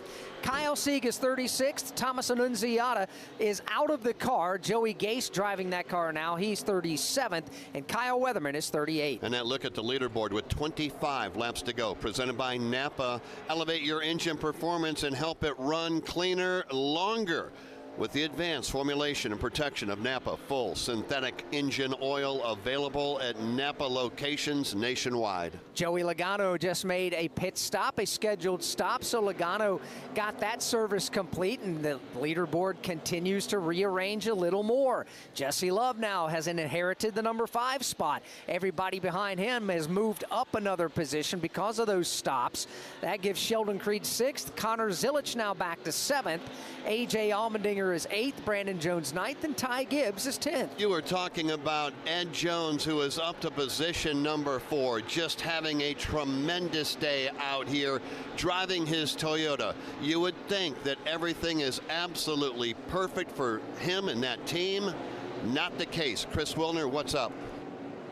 And Jeff Striegel, Ed Jones right now is absolutely suffering behind the wheel of his Toyota. He came over the radio about lap 5 of this race and said, my cool suit isn't working. The crew chief was telling him, you got to stay patient. And of course, it's not exactly 100 degrees outside, but boy, in that cockpit wheeling around Watkins Glen, the temperature begins to rise. Right now, he has been drinking tons of water. They gave him some electrolytes, but Ed Jones visibly and physically uncomfortable behind the wheel, but trying to hang on for Sam Hunt to get another top 5 finish here at the Glen. He's got a great one going. He's up to the 4th spot. Question now is, crew chief Todd Gordon, do these drivers in the top 10 with different strategies being employed, who do you feel like has got the right strategy to go the distance? I think the first that has the opportunity to go the distance is Connor Zilich in 5th at this point. He came at lap 48. That's still on the outside of the window, but a couple caution laps in there. I think he's right there to make it at the end. If it goes to a green-white checker, they might be in trouble. But I would say Connor Zilich, Sheldon Creed, Jesse Love, that's the first 3 cars that I think can make it to the end. I think Eric Jones, Kligerman, Riley Herbst all need to come to pit road yet. Well, and if you remember at one point during that caution flag when Gibbs, Mayer, and Zilich got busted for driving right through the inner loop, Zilich is up to position number 5, Gibbs up to 10th, Sam Mayer up to 11th. Shane Van Gisbergen leading lap 58, 23 to go next time by. Riley Herbst 3.5 seconds behind. Parker Kligerman 4 seconds behind, then Ed Jones. And then comes Connor Zilich. He is up to 5th. He's fast, and he's running down the top 4. Yeah, he is. The big question mark now, this is his first ever NASCAR Xfinity Series race. Has he learned over his relative young racing career how to save enough fuel. If he's that close, as Todd Gordon pointed out, when you look at the lap times, Jeff, he's running nearly a full second faster than Sheldon Creed and Jesse Love and A.J. Allmendinger, drivers who are in the same scenario. The other thing I would have to wonder, and Steve Post, maybe you can weigh in, it is a warm afternoon. We've already seen and heard from other drivers that are struggling behind the wheel. This is his first effort at this level. What are you hearing? Well, I'm hearing the same thing you guys are speculating about, and it's funny you reference the other drivers, Sheldon Creed and Jesse Love. Andrew Abbott, the crew chief, he wanted him, Connor Zilich, to get ahead of those two drivers because they, like all of us, believe those are the drivers that could stretch this. He's got a little bit of an advantage on him now, and now they're saying you need to give me about a lap of fuel, and they need to work on slowing down, need to work on just pacing and keeping the margin ahead of Jesse Love and Sheldon Creed. So exactly what you're speculating, those three drivers seem to be the ones that feel that they can stretch it. It's now a matter of what Connor Zilich's skill set is to try and make it to the end here, saving fuel. But he wanted to get around Jesse Love and Sheldon Creed and be ahead of them as opposed to be behind him and try to track him down while saving fuel. And we all look at Connor Zilich as this 18-year-old kid, but he has a great racing resume, including a lot of sports car stuff where you understand the mileage pieces and how you're stretching these windows. I think he's had a lot of experience at this. I wouldn't be surprised to see him actually execute this very well. Here's Ed Jones coming off the racetrack. He was running fourth. Ed Jones on the pit lane for service. Chris? And it's a 4-tire change for Ed Jones. They gave him another bottle full of cold water as he navigates through that cool suit misfunction. But right now they're also going to lean in, and now he stalled the car, so they're trying to get it refired. Not sure if he was running out of fuel when he came into the pit box, but now that there is no life underneath the hood of that Toyota for Sam Hunt Racing, the crew trying to push him out of the box. They're going to have to back him up, but trouble for Ed Jones running in the top 5 here in his final scheduled pit stop. Boy, that's just a brutal blow. After a great drive by Ed Jones, engine lights, he pulls away, and he was last on pit road at lap 42, now pitting at lap 60, obviously meaning that Riley Herbst and Parker Kligerman and some of the others, will they follow that same strategy? Shane Van Gisbergen, one more repeat. Todd Gordon was last on pit road at lap 37, so I guess it's obvious he will not be able to go the distance. I don't feel like he will. I think he's outside the window. They're just running this one to see if a caution comes or something where they can reset. But I would think they need to make one more trip to pit road. Right now, Connor Zilich running about 0.6 of a second faster a lap than Sheldon Creed and A.J. Allmendinger behind him. But it looks like Connor Zilich is feeling good about where he's at, whether he's trying to save fuel or not. It looks like everybody else may be trying to do that behind him. I got to believe Dave Moody, who's watching it all, the top of the S's here at Watkins Glen, that the radio communication to Connor Zilich is, I know you're fourth. I know you're 9 seconds behind the race leader. Let this thing cycle to you. Hit your marks, do what you've been doing all afternoon long, and we might just see you in victory lane. Well, I'll tell you this, Jeff, if he is saving fuel to any significant extent right now, he's doing it with that car pitched sideways one way and then the other, all the way up through the S's. He is all spurs and whip right now, and it really looks like he's getting just about everything that car has to give. Whether he's able to save fuel while doing so, if he can do that, I'll be impressed. Right now, Connor Zilich is fourth. Shane Van Gisbergen is the race leader by 4.5 seconds over second place Riley Herbst. Then Parker Kligerman goes third. Connor Zilich fourth, and Sheldon Creed rounds out the top 5. For reference, you've got Kligerman in third, 5.3 seconds behind the leader. Connor Zilich right now, 9.5 seconds behind the leader. And fifth place Sheldon Creed is 12 full seconds behind current race leader. Why don't we bring in Kyle Rickey and Jason Toy. You just heard from Dave Moody a moment ago, some observation on Connor Zilich.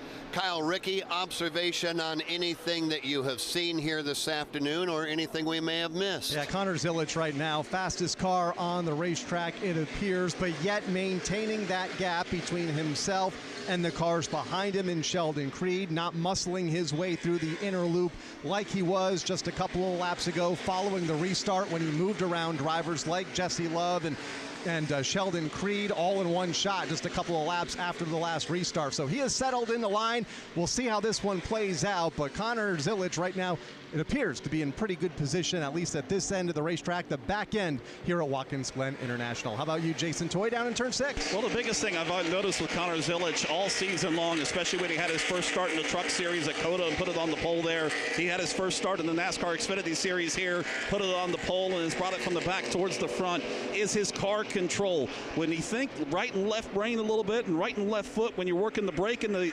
accelerator at the same time, he has got such a keen observation of the way he can do some things, and he is very solid with that. One thing I noticed over here in turn number 6, you carry a lot of speed coming off of turn number 5, a sweeping corner. You'll get up to 4th gear on these NASCAR Xfinity Series cars, and a lot of times they'll start braking as they enter the corner. He drives, when he shifts gears, you'll see a plume of fire shooting out the pipes on the right side for changing gears. He has his fire coming out later than everybody else, but he's still able to keep it smooth and steady all the way here around the race course.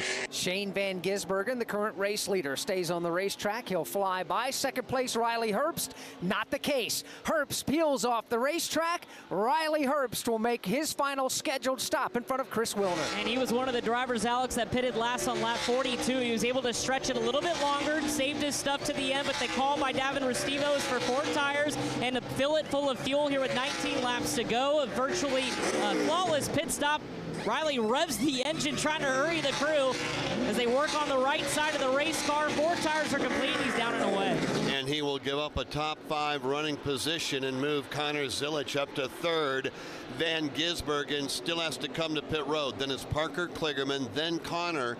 And I guess, Postman, when you're having the kind of day that Connor Zilic is having, you would think that all good would be on the radio, but is it true that they're screaming at him? They are just concerned about his lap times. They need to get another lap of fuel saving is what they feel, and they're just preaching to him. All you have to do is stay ahead of the 18 car, which is Sheldon Creed. He's got a big margin on Sheldon Creed, and yet Connor Zilic keeps knocking down the laps really, really quick. So there is concern down here. Now, his skill set, I think Todd Gordon's right. With sports car racing, they're doing a lot of fuel saving, but I'm just curious as to if this strategy of going as fast as he is and he's able to save the fuel, pretty impressive if he's able to do that. But they are wearing him out about slowing down and just keep the 18 of Sheldon Creed at an arm's length. And the last few laps, he has kind of heated that and slowed the pace just a little bit. Then current second place driver Parker Kligerman has just made his final pit stop. Shane Van Gisbergen, the race leader, we expect him on the pit lane shortly. Connor Zilic, I guess, when you have a horse that's ready to run in the Kentucky Derby, it's easier to slow them down than it is to make them speed up, and that's what we're seeing with Connor Zilic. All right, so Todd Gordon, you're on the crew. Let's just say you're on the box crew chief for the soon-to-be race leader Connor Zilic. If all things cycle around as we expect, with Van Gisbergen coming to pit road at some point soon, what are you going to say to your driver that just wants to run and run hard? I just tell him that I need him to continue to lift earlier, try to use less brake, just maintain a pace. Let me start giving you lap times and splits for the guy that I've got to have you outrun behind you. If you're running 74.80s and he's 75.30s, I want you to match your lap speed. So I'm going to have him start lifting early. And I was watching some of the telemetry. He is into the braking zones. He lifts, waits, goes to the brake. So we just got to work on getting that a little bit longer, save us a little more fuel. Shane Van Gisbergen, the race leader, has 9.8 seconds now on second place Connor Zilic with 16 laps to go. We do expect Shane Van Gisbergen to have to make a pit stop at some point before this race comes to an end. You know, if he's saving fuel, Connor Zilic, he's also the fastest car on the racetrack. Shane Van Gisbergen, you might as well just empty the Sunoco out of that tank. Run for your life because you have to come to pit road at some point. William Byron is back on pit road, and Chris Wilner should be there. And he came over the radio to crew chief Greg Ives and said, I have a massive vibration. So for the call for safety is to come down pit road and change another set of tires. So detrimental to his race hopes to go for a win. But William Byron, opting for caution, goes with 4 tires and fuel, and he's down and away. Here's the race leader, Shane Van Gisbergen. He'll peel off the racetrack off turn number 7. Van Gisbergen gives up the race lead to make his final pit stop. Connor Zilic should come flying by. Let's follow Shane Van Gisbergen. And he was able to stretch this really long, Alex Hayden. He last pitted on lap 38. He comes down to the attention of his crew, keeps the motor running and revved up as they put in a can of Sunoco fuel. No tires on the right side yet. Now they're working to the right side. So 4 tires in fuel for Shane Van Gisbergen, going for a 4th straight road course win in the Xfinity Series. Waiting on the fuel, down and away. He almost stalled it, but he gets out of his box. Connor Zilic has led 23 laps here this afternoon. He is back out front now. Can he lead the final 14 here at the Glen? We'll find out together shortly. NASCAR fans, thinking about heading to the track? The official NASCAR Tracks app is the ultimate resource for planning and attending your next event. Discover tickets, event schedules, maps, and facility information to make your experience memorable. Get notified of the latest happenings right on your mobile device. Ready, green flag, green flag. New for 2024 is scanner access right from your phone. Got a race to win, my man. Listen to driver and team communications while at select NASCAR tracks. Download NASCAR Tracks today on the Apple App Store or Google Play. NASCAR fans, the time is now to turn your love of racing into free tickets, merchandise, VIP experiences, and much, much more. Rack up fan rewards points by watching races at home, playing fantasy, completing challenges, and visiting tracks. Then redeem your points for epic prizes. You are in the driver's seat. What are you waiting for? Sign up for the free NASCAR Fan Rewards loyalty program today at NASCAR.com/fan rewards. Shane Van Gisbergen came off of pit road, position number 8, won't matter, busted for speeding on entry.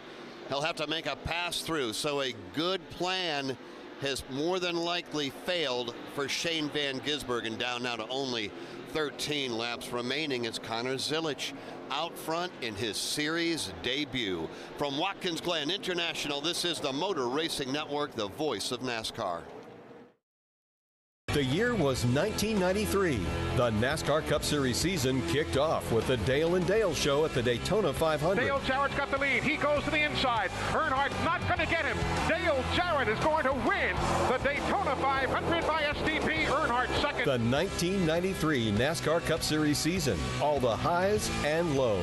Relive them all on MRN's exclusive podcast, The 1993 Season. Available on podcast platforms and MRN.com. This is Steve Post. If you love sprint cars, you'll love Wing Nation. All the latest sprint car news and interviews from the stars of sprint car racing from around the country. Join Ashley Strumming, Aaron Evernham, and me every Tuesday on Motor Racing Networks and Wing Nation's Facebook pages. We go live with the weekend's winners and newsmakers from around the country. You can also find the podcast of all past shows on YouTube or subscribe to the podcast on any of your favorite podcast providers. Wing Nation, all sprint cars, all the time.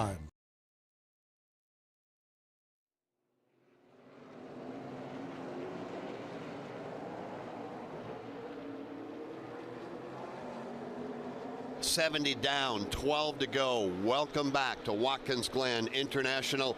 Today it is the NASCAR Xfinity Series. Only a race now will remain as we wrap up here and head on before we start racing for a championship. Again, just 12 laps to go. Time now for a mid-race update brought to you by Pfizer. We've had 6 official leaders at the start-finish line, 8 different lead changes among those drivers. Connor Zilic, our current race leader, has led the most laps so far today, 26 and counting. William Byron's led 16 laps. Shane Van Gisbergen has led 14 circuits. We've been slowed by only 3 caution flags, 2 of them for stage wins. Stage 1 was won by Connor Zilic. Stage 2 won by William Byron. The 3rd caution was Justin Allgaier going for a spin over in turn number 6. And that voice belongs to Alex Hayden. To his left, championship winning crew chief Todd Gordon. My name is Jeff Striegel. We're in the broadcast booth high atop the S's 2, 3, and 4. Dave Moody at the end of the property. On the south end of the property is Kyle Rickey covering the action for us down in turn 6. Jason Toy. Steve Post, Chris Wilner are on pit road getting down to it. Alex Hayden, and on his series debut, for those that may just be joining us, The driver out front, 18 years old, Connor Zilic. A remarkable story is Connor Zilic, and he continues to make it more impressive with every turning lap, but we still have to get to the checkered flag and question if he did indeed save enough Sunoco fuel in the tank. He's trying to become only the second driver here at Watkins Glen to win Stage 1 and win the race. It's only been done one time. The Stage 2 winner has never won here at Watkins Glen, and Stage 2 was won by William Byron. And right now, William Byron, if you recall, had just come onto pit road. Vibration has taken William Byron deep into the leaderboard. So it's Zilic, Sheldon Creed. You know, we talked so much about Connor Zilic. Let's talk a minute about Sheldon Creed, a driver that is also looking to go to victory lane for the very first time.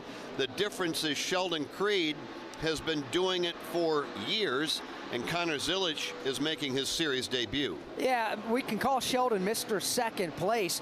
In 94 career Xfinity Series starts, he's finished in the second spot 11 times. That's a record in the NASCAR Xfinity Series. How many times somebody's finished second without winning a race? So, Steve Post, for Sheldon Creed, career start 95. He's running behind a driver making his series debut, and he's doing it in position number 2. Yeah, and the story of this race is saving fuel, and they also are questioning how Connor Zilic is saving fuel. So much so that the plan for Sheldon Creed, they are more racing to try to keep their teammate Ty Gibbs behind them, and hopes that Creed is able to nurse that fuel to the end of this race, and Zilic isn't. So right now, Ty Gibbs has closed in a little bit, but Sheldon Creed looking for another second place finish. He was second in this race last year, as a matter of fact. It was one of his 11 races that he's finished second in. And right now, they know they're not going to go up and challenge Connor Zilic on speed because they're in fuel-saving mode. Now they're just trying to maintain that second spot and hope that Zilic will run his car out of fuel. Down to the final 10 laps of today's race. Let's pause now for 10 seconds for station identification on the Motor Racing Network.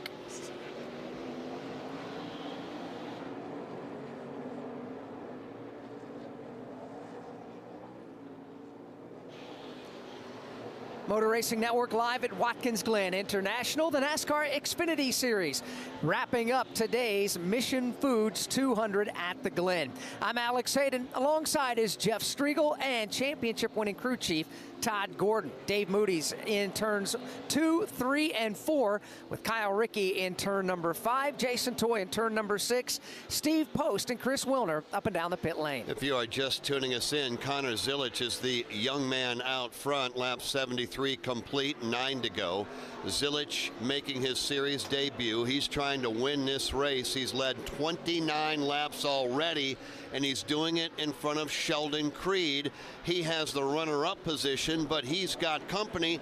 Ty Gibbs is right there. The battle for second, Dave. Heading up through the S's, turns 2, 3, 4. Ty Gibbs has slowly but surely whittled away the deficit. He's within 2 car lengths on the back straightaway. A couple of Joe Gibbs Racing Toyotas battling for the runner-up spot, now under braking into the bus stop. It is Sheldon Creed that hangs on to that position as they work around some lap traffic. Joey Gase goes to driver's left, allowing the leaders room to the bottom. Ty Gibbs now closing to within 1 car length of Sheldon Creed. This is a ways back from the leader, Connor Zilic, who is already making his way through turn number 6. Just off turn number 5, it is Sheldon Creed, his teammate Ty Gibbs right there with him, staying nose to tail for the pair of Toyotas through turn 6, headed to 7. With now 8 laps to go as Connor Zilic will come by start-finish. He is really off the throttle as Zilic coasting his way down the hill, now doing everything he can to save fuel. Meanwhile, behind them, side by side for the second spot, to the inside is Ty Gibbs, the outside is Sheldon Creed. Ty Gibbs kicks the door open, drives on through in the 90-degree right-hand turn number 1, and you can move him up a spot. Ty Gibbs now to the second position. Sheldon Creed drop-kicked back to third. They are a country mile behind the leader, Connor Zilic. Who is already onto the back straightaway by himself, free and clear of traffic and in fuel-saving mode into the inner loop for the race leader, Connor Zilic. Battle for second, just getting there now. Ty Gibbs has it. Sheldon Creed in the third spot, trying to retake that position. cannot, falls back in the line. Gibbs maintains the second position by a car length in hand. The bad thing about it for Sheldon Creed, he was trying to save fuel. Now he's trying to get back into that second spot as he looks to driver's right of Ty Gibbs, but he's about 3 car lengths off of Ty Gibbs, coming off of turn number 5, headed to turn number 6. Hard braking. Gibbs goes higher through the corner. Sheldon Creed to the bottom side of the corner, and will still lose about 4 spots. As Connor Zilic, the second fastest car on the track last lap, but I concur with what Alex Hayden said. He comes across the start-finish line, and he is literally coasting all the way down the hill. The driver that was running third is now on pit road. That's Sheldon Creed. Ty Gibbs goes second, move AJ to third, Brandon Jones to fourth, Sam Mayer to fifth, Sheldon Creed on pit road. This is going to be a very quick splash of fuel. I checked in with Sam McCauley after their pit stop, and he felt they were close and could make it on fuel. They're going to go about 3 seconds of fuel. This way they know there's no concern about fuel on this, working for a good finish.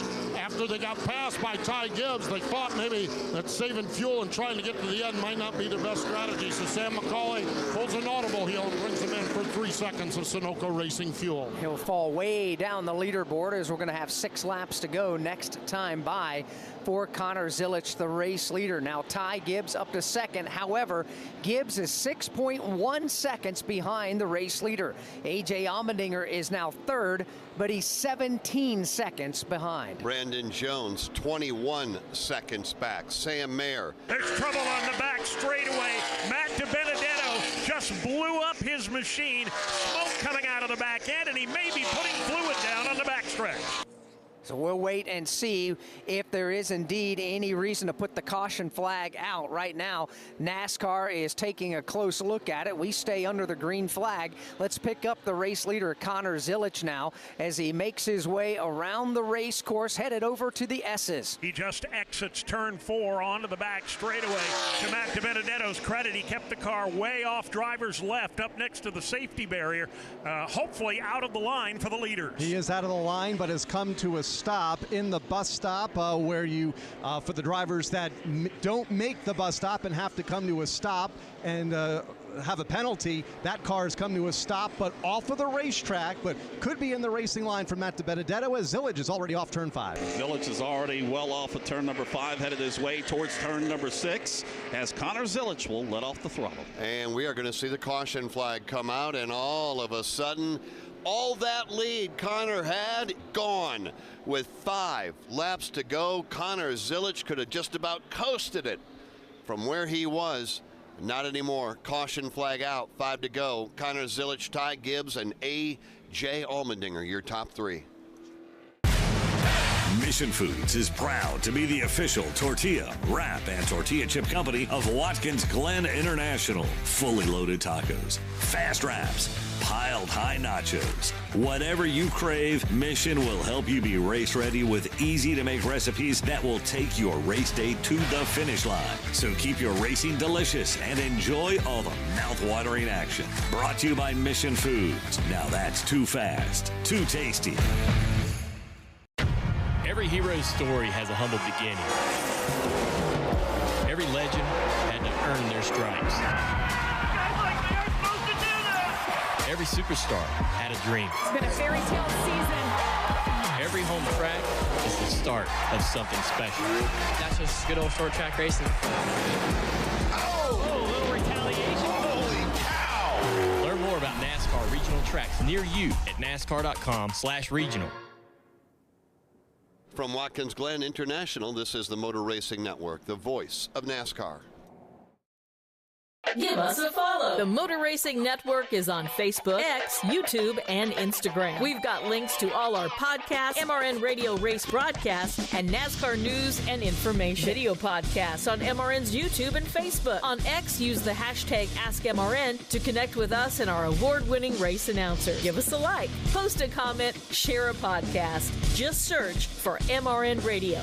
The Motor Racing Network on all your favorite social media outlets.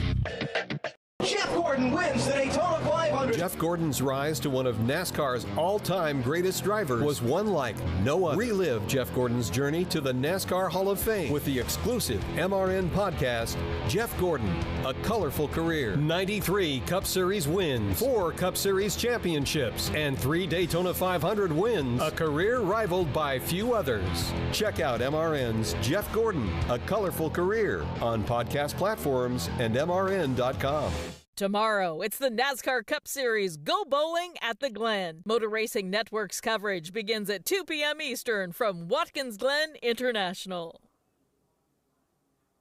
Just when you thought you knew who was going to go to victory lane, all of a sudden it changes. Matt DiBenno has a issue. Don't know if it was an engine that let go. There was certainly fire out from underneath that car, but the caution flag flies. We have 4 laps to go as Matt now brings his car behind the wall. 4 laps to go. Connor Zilisch out front by 7 seconds, coasting around this racetrack. And Todd, as a crew chief, you've got to say caution to your driver. Yeah. No, you don't. You say save fuel, save fuel, save fuel, save fuel. Shut that thing off, coast, save fuel. I think this works out for him. They'll leave him out. I think they'll leave him out here, and these caution laps will buy him a little bit more distance he can go. We are not headed to overtime, at least not as of yet. There are still 4 laps to go this time by. Pit lane is officially open, and the leaders are going to bypass the entrance to pit road with the exception of the 6th-place driver. That's Jesse Love. He'll come off the racetrack and come in for routine service. Dave, Connor Zilisch, if he wants to win this thing the way this is now played out, he may have to worry about some very aggressive drivers behind him. Oh, I don't think there's any doubt about that. No question. Ty Gibbs has got nothing to lose and everything to gain by running hard here on this restart.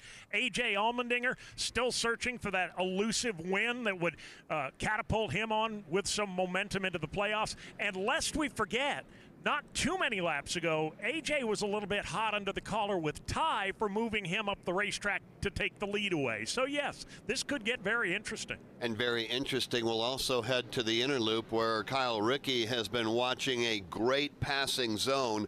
On entry, it is high speed, high drama down there in front of you. A lot of drama involving Connor Zilisch mid-pack, especially after that penalty a little bit ago. Dave mentioned some of the front runners. I'm going to be watching Brandon Jones, a driver currently outside of playoff contention, has had a quietly consistent day among the top 5 right now.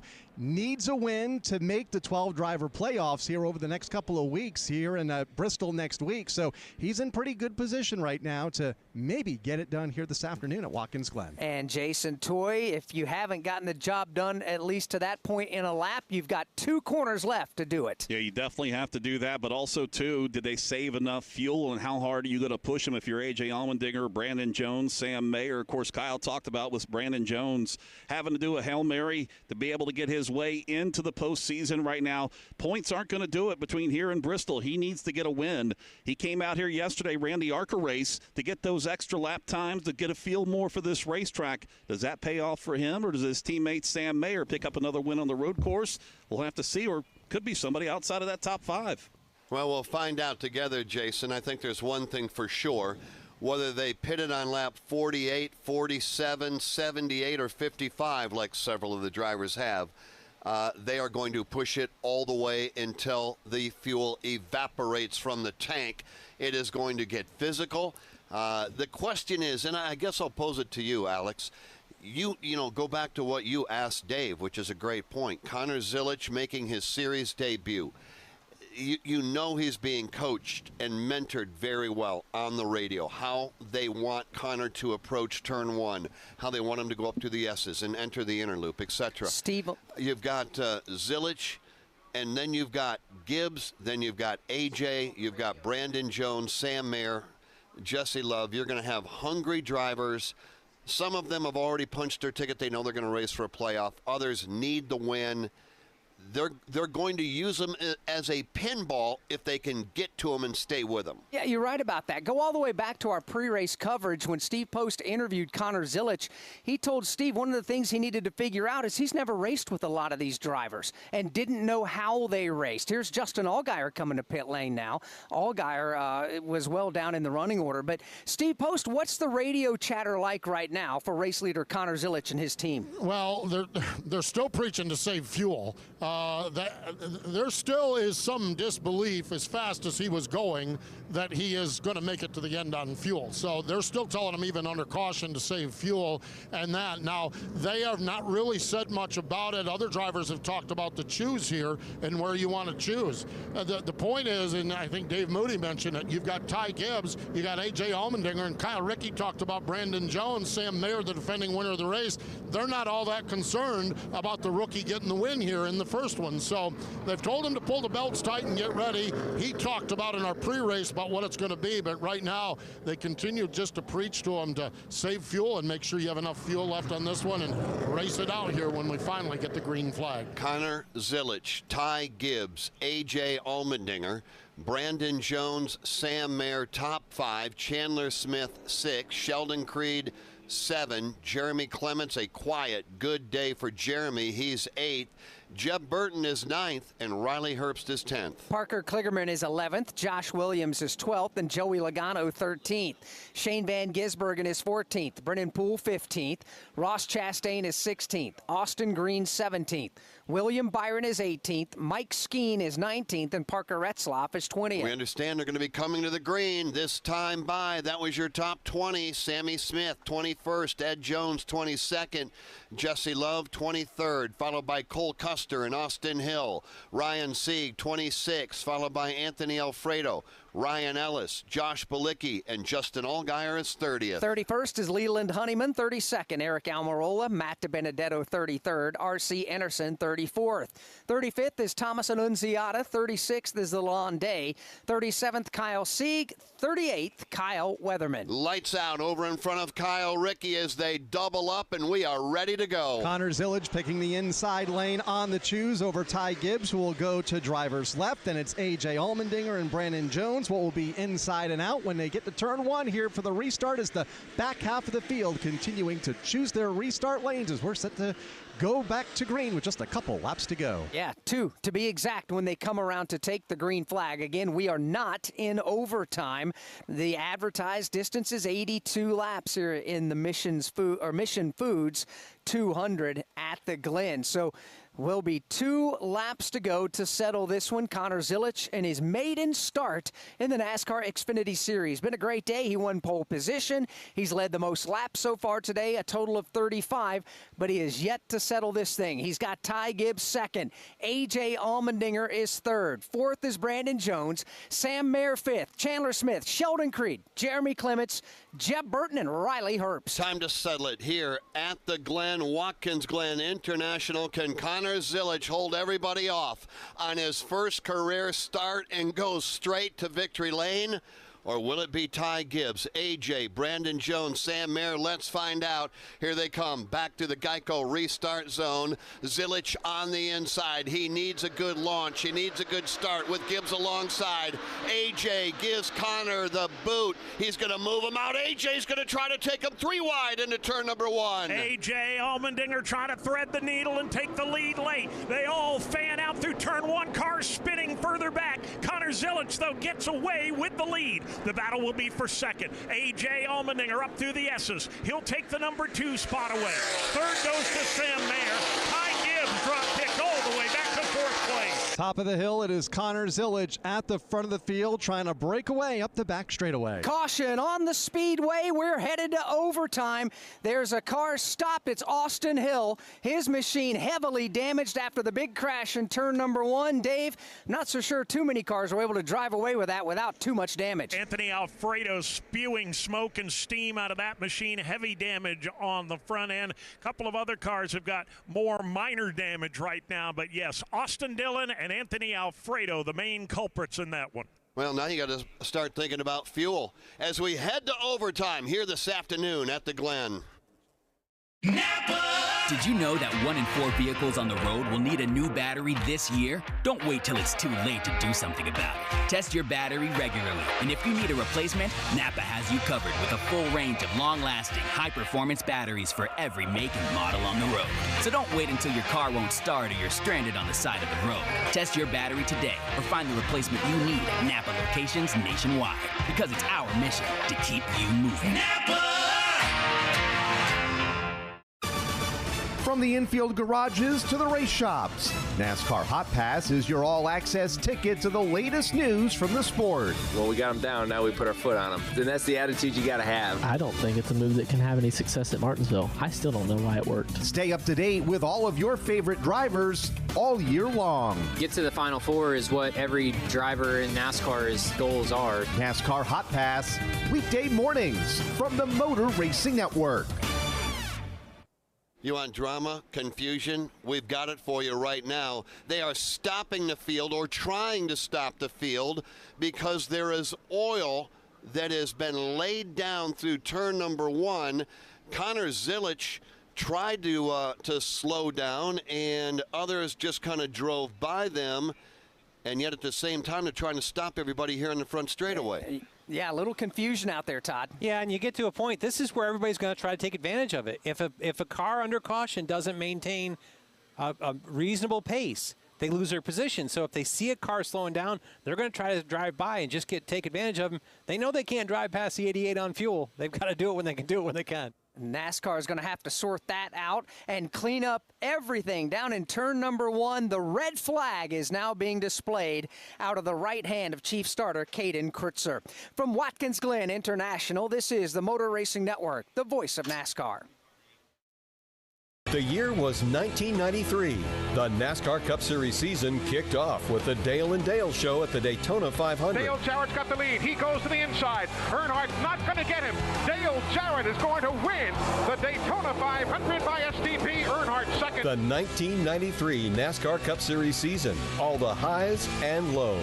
Relive them all on MRN's exclusive podcast, The 1993 Season. Available on podcast platforms and MRN.com.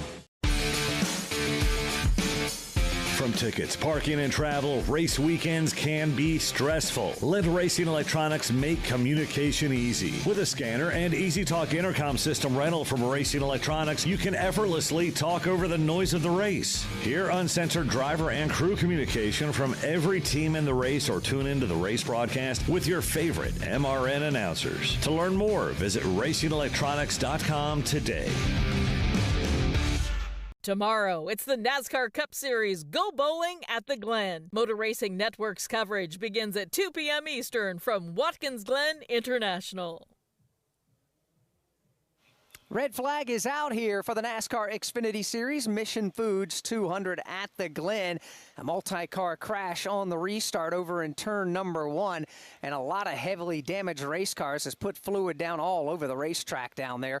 The reason for the red flag, the cars have come to a stop here on the front straightaway. So how is this going to play out? It's been talked about, Chris Wilner, about how much Sunoco fuel is left in the tank for a lot of these drivers. What about Sam Mayer? Well, it's been max fuel save for the last several laps for Sam Mayer, really the last whole run. But Marty Lindley, his crew chief, came over the radio as Sam came to a stop here on the front straightaway and said, okay, you got an option. We can come down pit road when it opens, top off on fuel, be safe, finish 29th. Sam came on the radio and said, absolutely not. I am not losing this race. Keep me out. Sam was able to save, according to Marty, 2 extra laps than what they think the 88 of Connor Zilich has in the tank. So if all plan goes according to plan, Sam Mayer has enough fuel to get to the end. But again, fuel pressure, they said, as he was coming to a stop was good. We'll see what happens when they get the cars refired. But Sam Mayer going full attack here. He wants to win this race. So, Todd Gordon, when you look at the strategies of those drivers in the top 5, top 10 positions, is any one or two of those drivers, in your opinion, in a good spot? I mean, when you look at it, Sam Mayer, I want to start with Connor Zilich because I believe he goes back to the front. But Connor, Sam Mayer, Gibbs, and Allmendinger all came at 48, which is right on the edge of the window. I felt like they were good to go here, but you know what happens with another one? We've got to have a lap to let pit road get open before we get going. So we're gonna that puts you edgy. Chandler Smith came at lap 55. That's 7 laps later. I think they're in a much better spot. Sheldon Creed, they just came at 75 and topped off. They're back to what, 6th position? Depends on how this sorts out. I think those 2 cars are in a good position. You mentioned it depends on how this sorts out. You also said you believe Connor Zilisch will get the race lead back. Right now, Sam Mayer's being scored the race leader. An awkward and a weird scenario played out. Explain the scenario and exactly what you think will play out in this situation. I don't know all of it, but as NASCAR was asking these guys to stop because they needed the oil cleanup in turn 1, and they don't put the red out until all the cars stop. Well, I think in this situation, you had Connor Zilisch slowing down, and A.J. Allmendinger slowed down too. Drivers see that as maybe they ran out of fuel. They're not maintaining pace car speed or a reasonable pace. They're going to pass them because if you don't maintain a reasonable pace, you lose the positions on the racetrack. So we had cars drive by the leaders, but I think the leaders were actually trying to do what NASCAR asked and stopping the field. So we'll see where that all plays out. And I believe NASCAR has just reset the running order on our board showing Connor Zilisch out front. A.J. Allmendinger is second, followed by Sam Mayer, Gibbs, and Chandler Smith. So what are they thinking with A.J. Allmendinger? Let's find out. Postman? Yeah, the conversation on A.J. Allmendinger's radio has been fascinating, talking about the choose. Their preference would be on the front row, and assuming he's going to start in the 2nd spot alongside of Connor Zilisch. But they also reminded him last year, Sam Mayer and Ty Gibbs absolutely just wowed each other, wailed each other down into turn number 1. So the point on that was, is Sam going to play fair, or is Sam just going to bury it down in there? And that's a choice that AJ is going to have to make here when we get ready to do the choose. Let's see if we can catch up with Alex Yantz, the crew chief on this team right now, as he's sitting down here on the pit box. Alex, when you look at when you look at this, what's your take on where we're going here with this green-white checker at the finish? You know, that's $1 million question. I don't know that there is a right answer. There's so many scenarios to run through your head. We prevailed right there by taking the bottom 2nd row. So right now the question is it worth taking the front row and hoping they race you straight up? But, you know, if you get shoved off the racetrack, it kind of ends your day to put you 3rd or 4th. So I don't know. We're still talking about it on the radio. It'll be a game time decision for sure. We're going to leave it up to the man in the seat. How are you on fuel? Where's your status with fuel also to add to the mix, of course? That's another hope and pray right there. We were good for that last green-white checkered, but going into overtime here, man, it's going to be close for everybody up front. There we go. Hope and pray. That's the strategy down there. That's Alex Yantz, the crew chief. Stay tuned, guys. I think this is going to get interesting. I think it is. Todd Gordon mentioned a moment ago he felt like Chandler Smith, our 5th place driver, was in a much better position Sunoco fuel-wise. Chris Wilner, what are you hearing? Well, let's hear from his crew chief, Jeff Mendering. Okay, Todd Gordon thinks you guys are in a really good spot. How is the fuel aboard that Toyota, and what do you think? What do you tell Chandler with guys ahead of him that may be stuttering on fuel here? Yeah, obviously we are in a better spot than the guys ahead of us. We're good for another at least 6 laps of green flag running. So, yeah, we're in good shape. Chandler's done a great job in our Toyota today, and hopefully we can pull this off. I'm sure it'll get exciting. Hopefully we don't have too many more overtime runs here, but I think we're good. I think we're in better shape than most around us. When you look at the drivers ahead of Chandler, when you have AJ and Sam Mayer, and we kind of know what's happened here in the past, what do you tell Chandler as far as maybe how to approach this restart? Because I know Chandler's going to want to go for it. Yeah, he's got to. I mean, you can't really plan for that. If you lay back, it won't happen, and then you won't be able to do anything with it. So, yeah, we gotta do what we can do to get to the lead. And if something happens and we get involved in it, then it happens, right? So yeah, at this point we're good in points for the playoffs and everything like that. So we want bonus points. We want to win. So that's what we're going for. Appreciate your time. Jeff Mendering, crew chief for Chandler Smith. Again, 6 laps to the good. They could do this green-white checker thing a few more times if they need to here, but we'll see what happens on the ensuing restart. They're a 2-time winner this year, talking about Chandler Smith and Jeff Mendering and this Joe Gibbs Racing team. Picked up the win at Phoenix. A couple of weeks later, they were back in victory lane at Richmond. Dave Moody, question for you. How many truckloads of oil dry are we using? The Gobi Desert is a close second to what's going on out in turn 1 right now.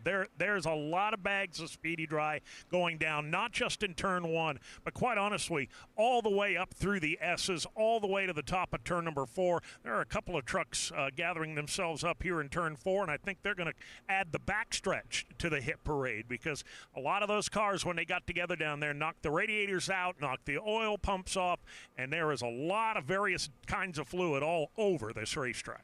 So Connor Zilich is being scored the race leader. Now his crew chief is Andrew Overstreet, and that entire race team down there trying to get to victory lane here today at the Glen. Steve Post, you're in the pit box. Yeah, Andrew, what's your take? What are we looking at here with this green white checker? We know you have a fast race car. Fuel is a concern. Rough racing is a concern. What's your take? What have you told your young driver as we get ready to go? Told him that he's been the best guy out here all day.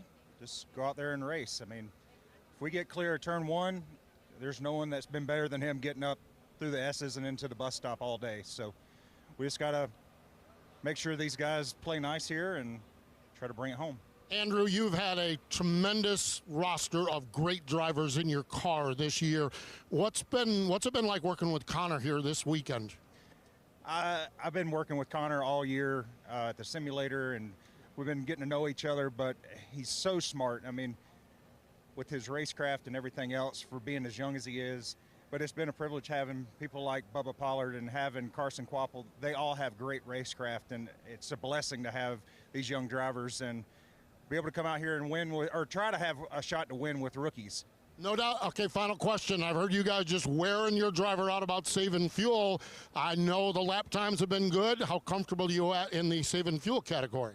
I got to put my faith in him. I mean, I trust him to do what's best. We can see it on the data that he's backing up, and you know, he won 24 hours to Daytona, so he's used to saving gas. No doubt about it. That is Andrew Abbott, the crew chief on this car with Connor Zilich, and stay tuned. Going to be interested to see what happens. Interesting onlooker down here, Noah Gregson hanging out on the pit box, just kind of keeping an eye on things down here with young racer Connor Zilich, who's put on a show so far here today. Yeah, he mentions Daytona, the 24 Hours of Daytona, LMP2 winner there this season. He is driving anything right now with wheels on, under contract. That happened this year with Trackhouse as a race car driver, driving the Cars Tour. That is a late model series. He won here in ARCA yesterday, dominating fashion. Trans Am, which is a road racing sports car deal, that's obviously where he has honed his craft. Driving for the IMSA sports cars, the Xfinity series, the truck series, anything that anybody taps him on the shoulder to say, come drive my car. And why wouldn't you say, come drive my car? Well, and he's not a one-trick pony. Yes, he is honed as a road racer, but in the ARCA Menard Series and ARCA Menard Series East, he's won at some difficult oval tracks. He's won at the Monster Mile in Dover. He's won at the Nashville Fairgrounds Speedway in Tennessee. He's won at Indianapolis Raceway Park. He's won on a lot of different types of racetracks, not just road courses, but clearly he is at most comfort on the road circuits, turning both left and right. But the young man can drive anywhere. All right, so he turned 18 in July, and now he wants to close it out. Let's go right down the leaderboard, at least through the top 5, 6. I'm going to drop the name. You're going to tell me why they are here to win, and all of them are, but some of them for different reasons. A.J. Allmendinger is such a dominant driver on the road course. He lines up in position number 2. Don't know whether we'll restart outside of Connor or behind him. A.J. Allmendinger. A.J. Allmendinger's been the man in the NASCAR Xfinity Series on road courses in the last, 5-7 years. He's been the dominating guy, but he has not won in the last handful of races on road courses. Heck, you dropped the stat earlier in the race, Jeff, when he took the lead. This is the first road course he's led this season in, 3 or 4 races. So Allmendinger wants to get back to victory lane for confidence, but I think the big thing is just to reestablish himself as, yeah, I'm still a force course here on the road courses in the Xfinity Series. 11-time winner on road courses, the 42-year-old driver, A.J. Allmendinger, restarting in position number 3. The driver that went to victory lane here just 1 year ago in Sam Mayer. Sam Mayer is a driver that's moving on from this team at season's end. He's going to the NASCAR Xfinity Series Haas factory team next season. So with Sam Mayer being that kind of driver, he's also that type that he'll drive hard and apologize later. He's not afraid to do that. He did it here a year ago to get the win here at Watkins Glen. I can see Sam Mayer doing the same thing today. Looking for career win number 7, just 21 years old, from Franklin, Wisconsin. You get back to a driver that runs regularly on Sundays, and we'll talk about him tomorrow, I'm sure. Ty Gibbs ready to go from position number 4. Yeah, Ty Gibbs has been a force in the Xfinity Series on road courses, one here at the Glen in 2021. He's got 4 overall road course wins in the NASCAR Xfinity Series.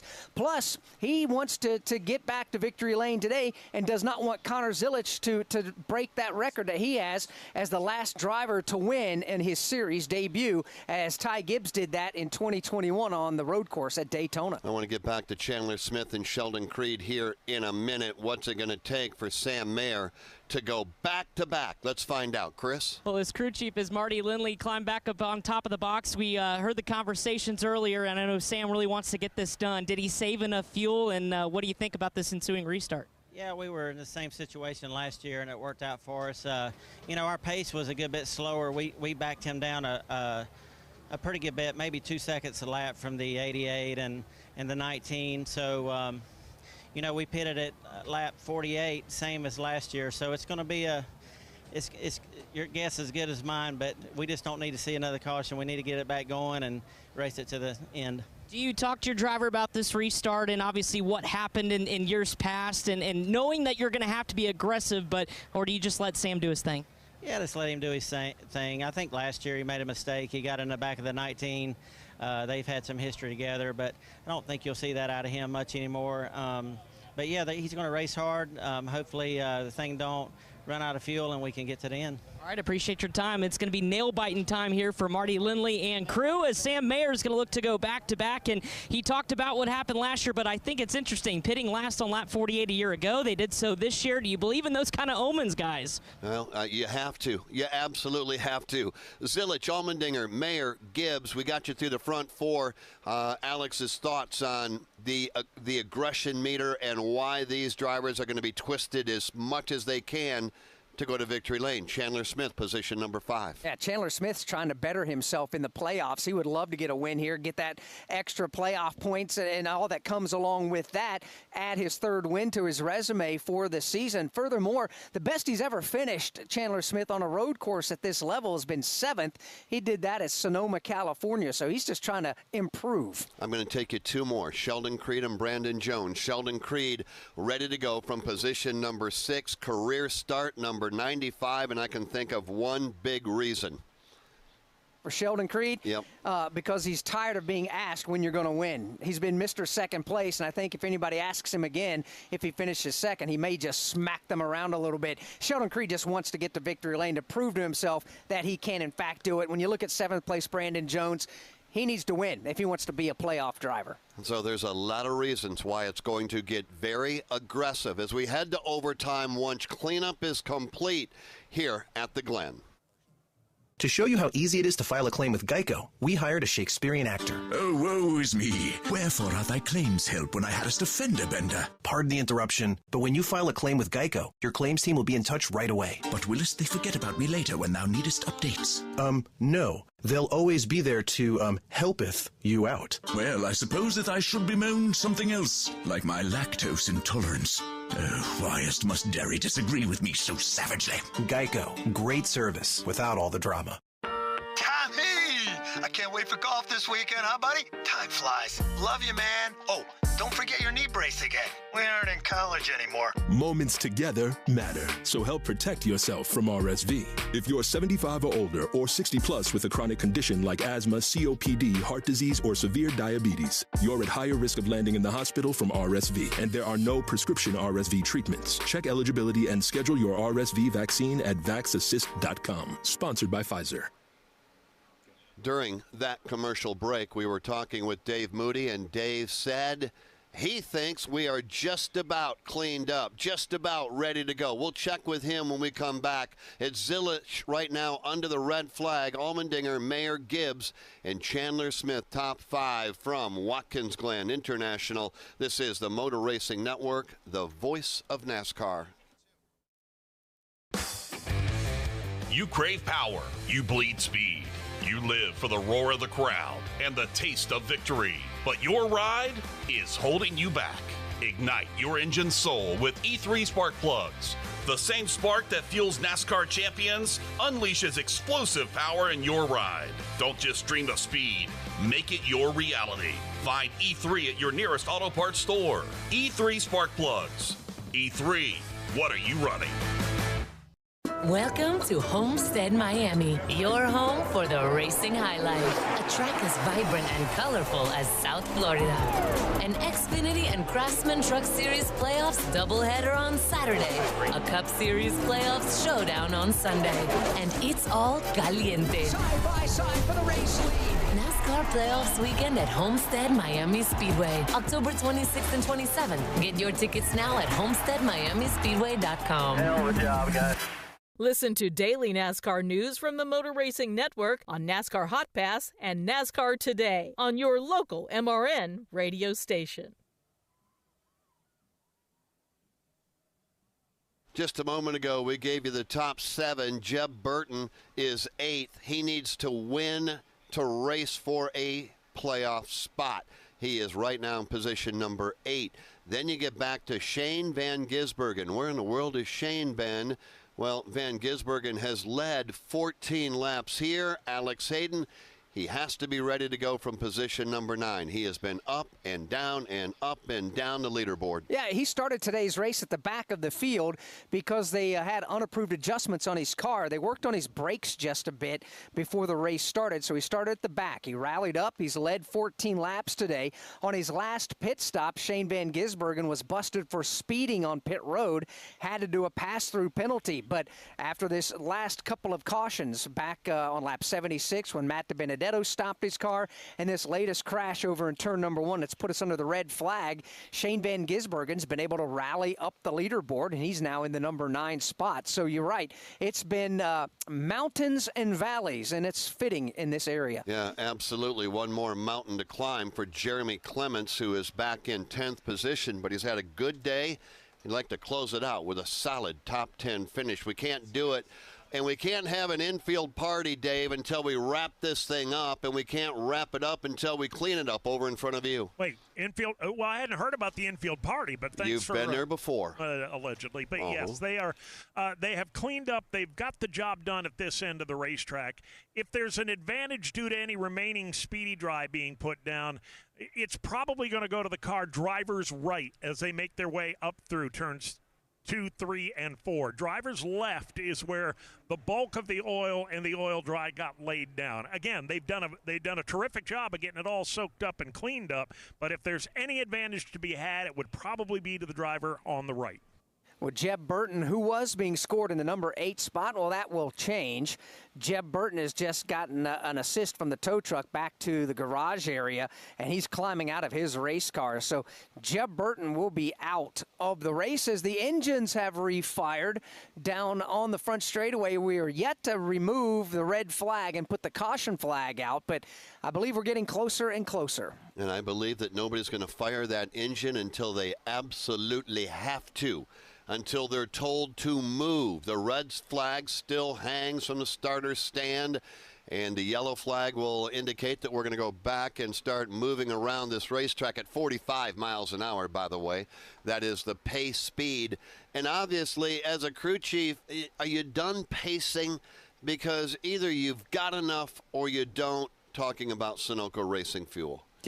Yeah, you're still worried about it, still trying to put it through. You know that you could come and pit at this point if you had to. We saw Sheldon Creed come down to pit road and top off with fuel. They said if we had to do it and you ran out, you're going to be 29th.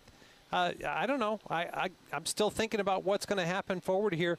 and really listen to my driver about what the fuel pressure looks like when he fires this thing back up. And they're doing that right now. The red flag has been lifted. The caution flag is back out. The field refires and begins to roll away from the end of the front stretch right into turn number 1.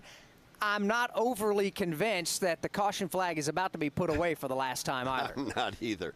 And I think if it flies, no matter who it flies for or how many it flies for, I would have to think if you are still running and last pitted on 47 or 48, at some point, Postman, you can weigh in on this, at some point, if we were to get another caution flag, if you pitted on 47 or 48, you'd almost have to come to pit road, would you not?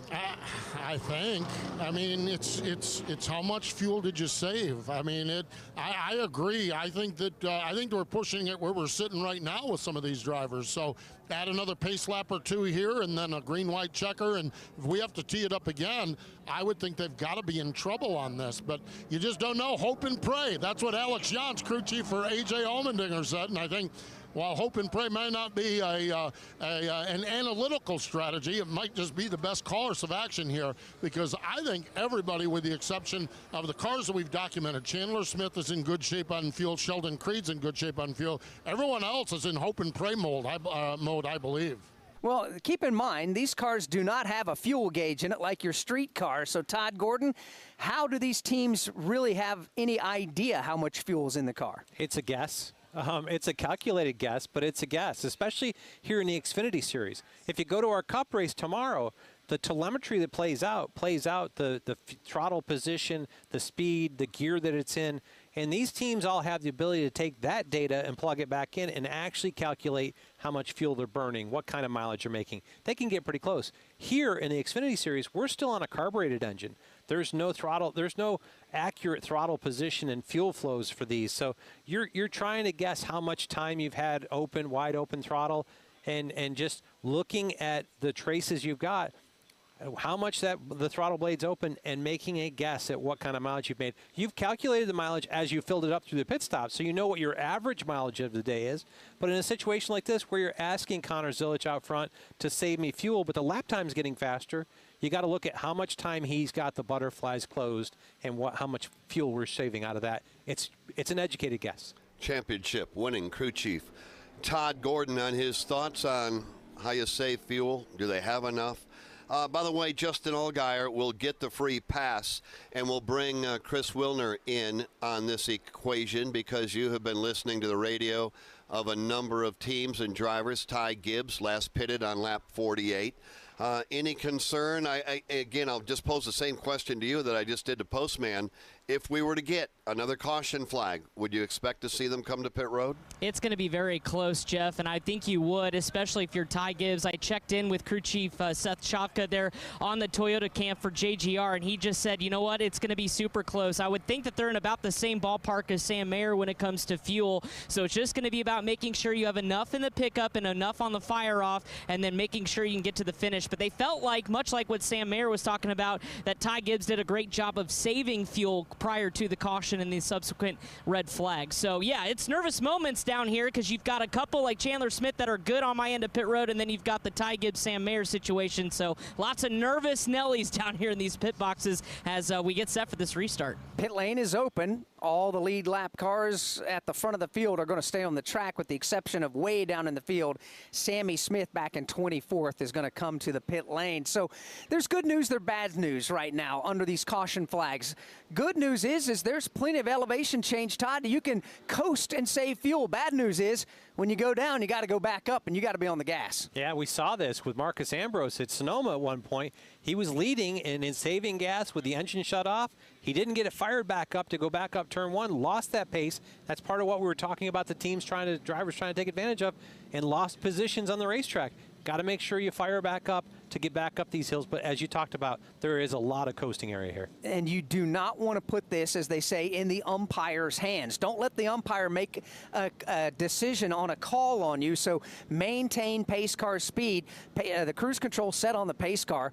But if you back up, you don't want to go any more than, what, 3, 4, 5 car lengths behind the pace car? Yeah, and you'll probably slide all the way up not passing him, but getting up beside him to try to save that fuel and run more you can. But you don't want to give up people an opportunity to put you in jeopardy and make NASCAR make a call. We are going to overtime here in the Mission Foods 200 at the Glen. So we'll take the green flag when we get the signal to do so. We'll take the green flag. If a caution comes out before the leader comes all the way back around to the start-finish line to take the white flag, we'll slow them down and line them up and do it again for an unlimited number of times to do that. However, in overtime in NASCAR, if you take the green flag, you run under the green all the way around, leader gets to the start-finish line to take the white flag, then the next flag ends it. Whether it's staying green and going to the checkered flag, or if there's a yellow flag, the field will be frozen and the race will be deemed official. Well, it is time to find out how this thing all shakes out. The field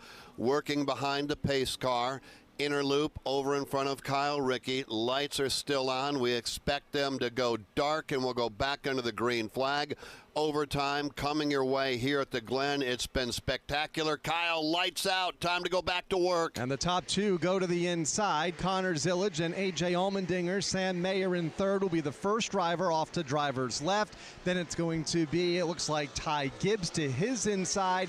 Chandler Smith and Sheldon Creed in row 3. Shane Van Gisbergen, Brandon Jones inside and out in row 4. Parker Kligerman, that is, and Jeremy Clements moving his way into the top 10 in that 5th row. So Sam Mayer will be to driver's left on the front row. Connor Zillage chooses driver's right. A.J. Allmendinger elects to go directly behind the race leader. On the last restart, Allmendinger forced the issue 3 wide, played rather gentlemanly, and rolled out of the throttle to let Connor Zillage go.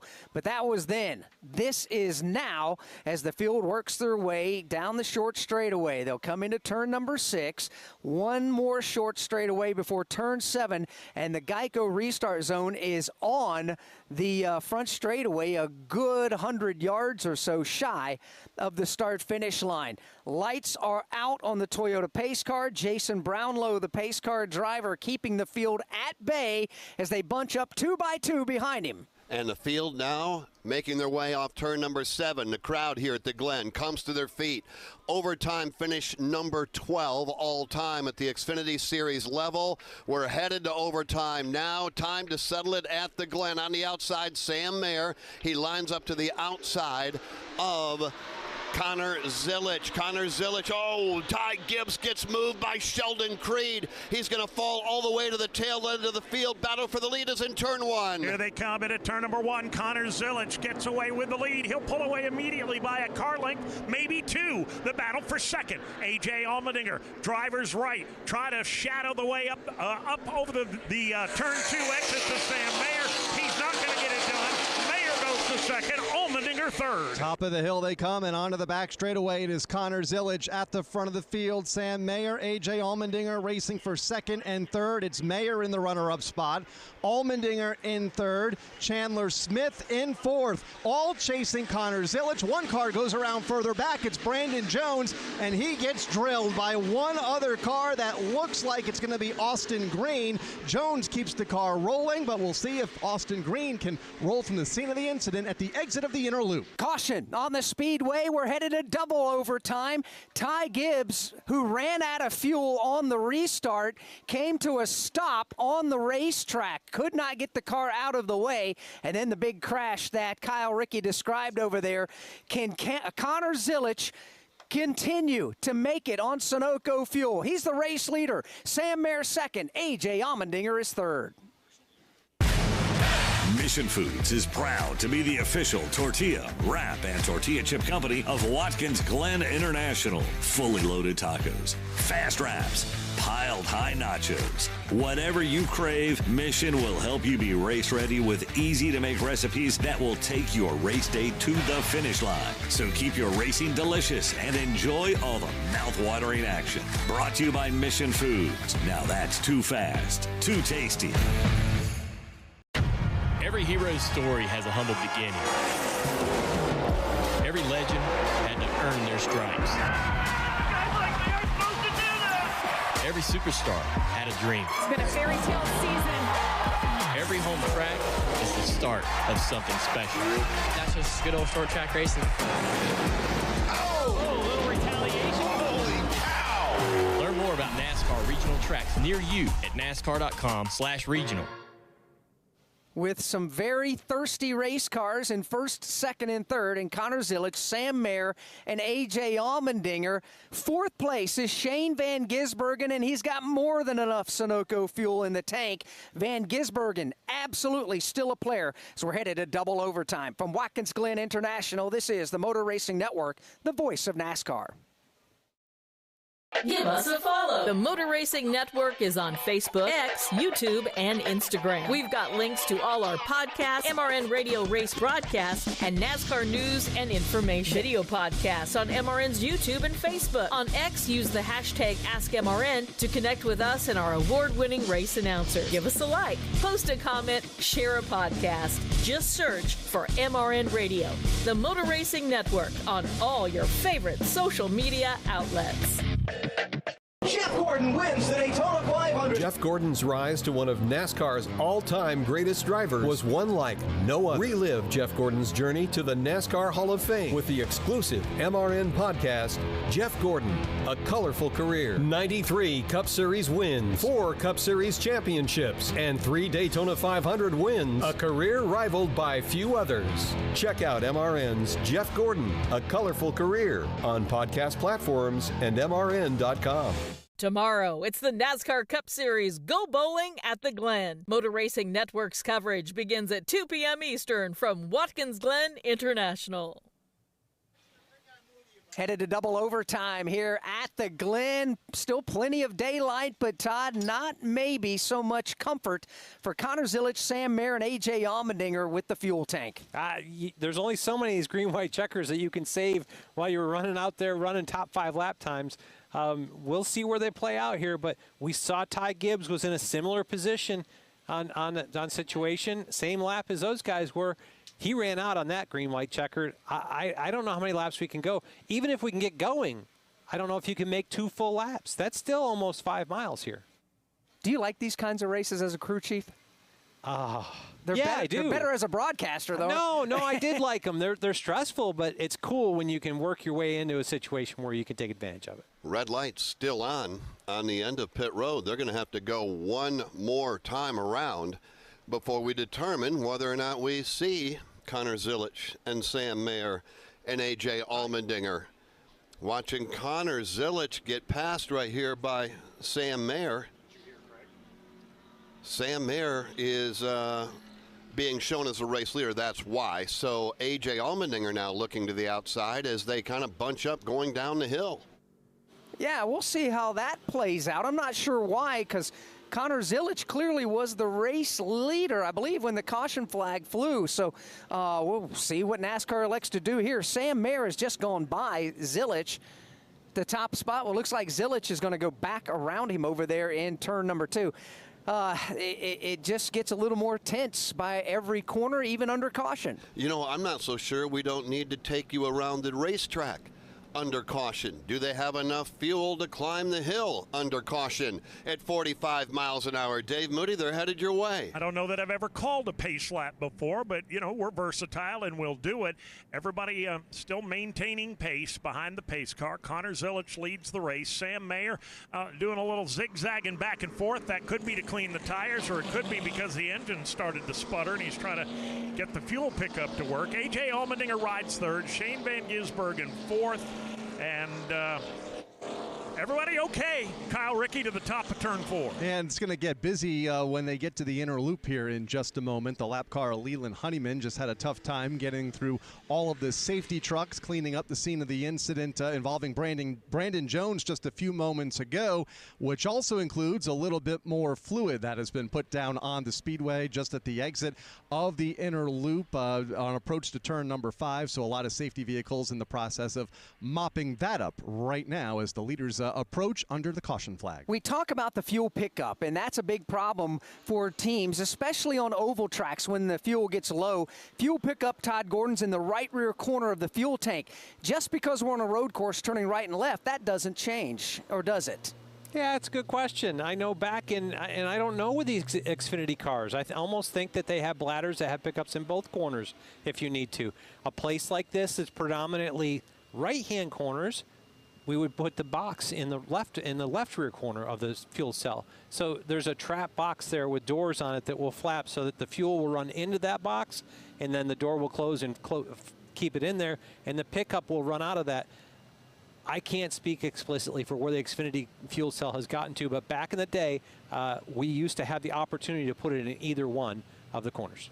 Guys, I hate to be the bearer of bad tidings, but right here at the top of the hill in turn 4, somebody, and I don't know who, has put some fluid down right in the middle of the racetrack. I don't know if it's water or gasoline or oil, but somebody has watered the racetrack here at the top of turn 4. And we see the safety trucks over there heading your way and taking a closer look at that area.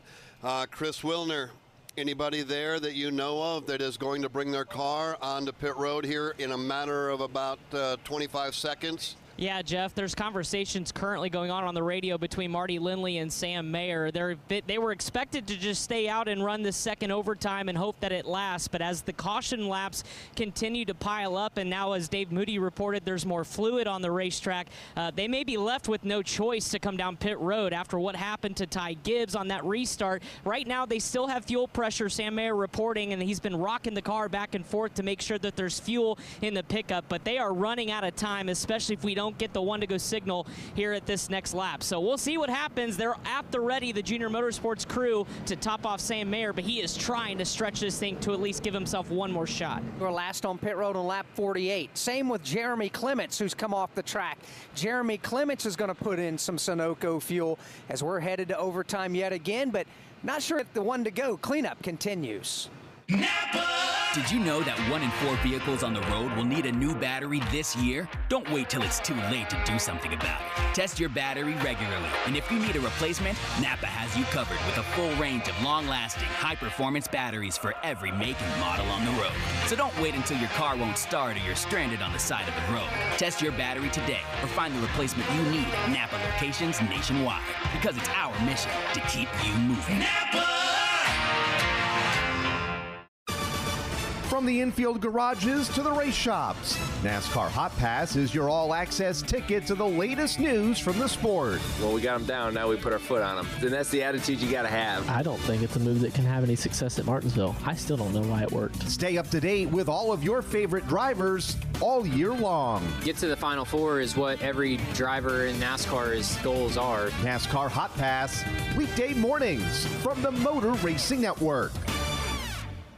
From Watkins Glen International, this is the Motor Racing Network, the voice of NASCAR. The year was 1993. The NASCAR Cup Series season kicked off with the Dale and Dale show at the Daytona 500. Dale Jarrett's got the lead. He goes to the inside. Earnhardt's not going to get him. Dale Jarrett is going to win the Daytona 500 by STP. Earnhardt second. The 1993 NASCAR Cup Series season. All the highs and lows. Relive them all on MRN's exclusive podcast, The 1993 Season. Available on podcast platforms and MRN.com. From tickets, parking, and travel, race weekends can be stressful. Let Racing Electronics make communication easy. With a scanner and Easy Talk intercom system rental from Racing Electronics, you can effortlessly talk over the noise of the race. Hear uncensored driver and crew communication from every team in the race, or tune into the race broadcast with your favorite MRN announcers. To learn more, visit RacingElectronics.com today. Tomorrow, it's the NASCAR Cup Series Go Bowling at the Glen. Motor Racing Network's coverage begins at 2 p.m. Eastern from Watkins Glen International. We welcome you back to Watkins Glen on a beautiful Saturday evening. Don't forget, tomorrow, the NASCAR Cup Series will be racing the Go Bowling at the Glen. We'll be here for you once again. Have live flag-to-flag coverage of the Go Bowling at the Glen. 2 o'clock Eastern time tomorrow. Jeff and myself will have NASCAR Live Race Day. Leads right into the drop of the green flag and what we expect to be a thrilling race. Well, if it's anything like we've had here today, it should be spectacular. We have had 12 different lead changes among 7 different drivers, and I'm not sure that we're not done swapping the lead yet. We did not get the indication that we would go under the green flag, so it will be 2.45 miles from now, because the field just now is coming across the start-finish line. Moody, for those that have never been to Watkins Glen International. Paint the picture for us, and I'm talking specifically about the crowd, the fans, the infield, the view. A lot of folks here, as usual. That number will climb dramatically tomorrow. There's no doubt about it. Campgrounds are jam-packed full, which at this time of year, with the kids back in school after Labor Day and all, that's not always a given, but there is a tremendous camping crowd here at Watkins Glen. And as usual, Jeff, you've been up in this turn position. I got the best seat in the house, high up at the top of the S's, looking down over the valley, across the lake. Just a gorgeous, gorgeous day. If we were here 2 weeks from now, it would be even better because there's just a little bit of yellow tinge coming into the trees right now. In about 2 weeks, fall foliage season will be in full bloom. Yeah, this place, this area of the country is just beautiful. The hills here and the way the colors get to them across the lake, it's a wonderful area come late September. Let's pause 10 seconds for station identification on the Motor Racing Network.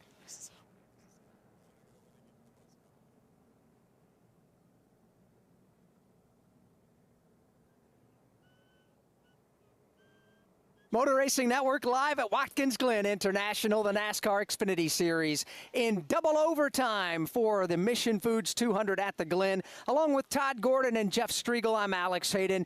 You've got Dave Moody, Kyle Rickey, and Jason Toy out in the corners with Steve Post and Chris Wilner up and down the pit lane. You know, you talk about the forest all around this racetrack and all the camping. There's a great story. Back in 1973, they had what is still the largest single-day concert was held here at the racetrack in 73. The Grateful Dead, the Allman Brothers Band, a big ticket, 600,000 people here. Well, just a couple of years ago, there was maintenance crews here during off time in the summer that were doing work out back in the boot area where the forest is down there, portion of the racetrack we don't use for NASCAR. They came across, while they were out in the forest cutting down some brush, a vehicle that had grown up around with the weeds and the vines and the trees. They realized it was from the early 70s, an early 70s model car, and they figured out that that car was left there from that concert back in 1973, and they found it just a few years ago. And a concert you attended.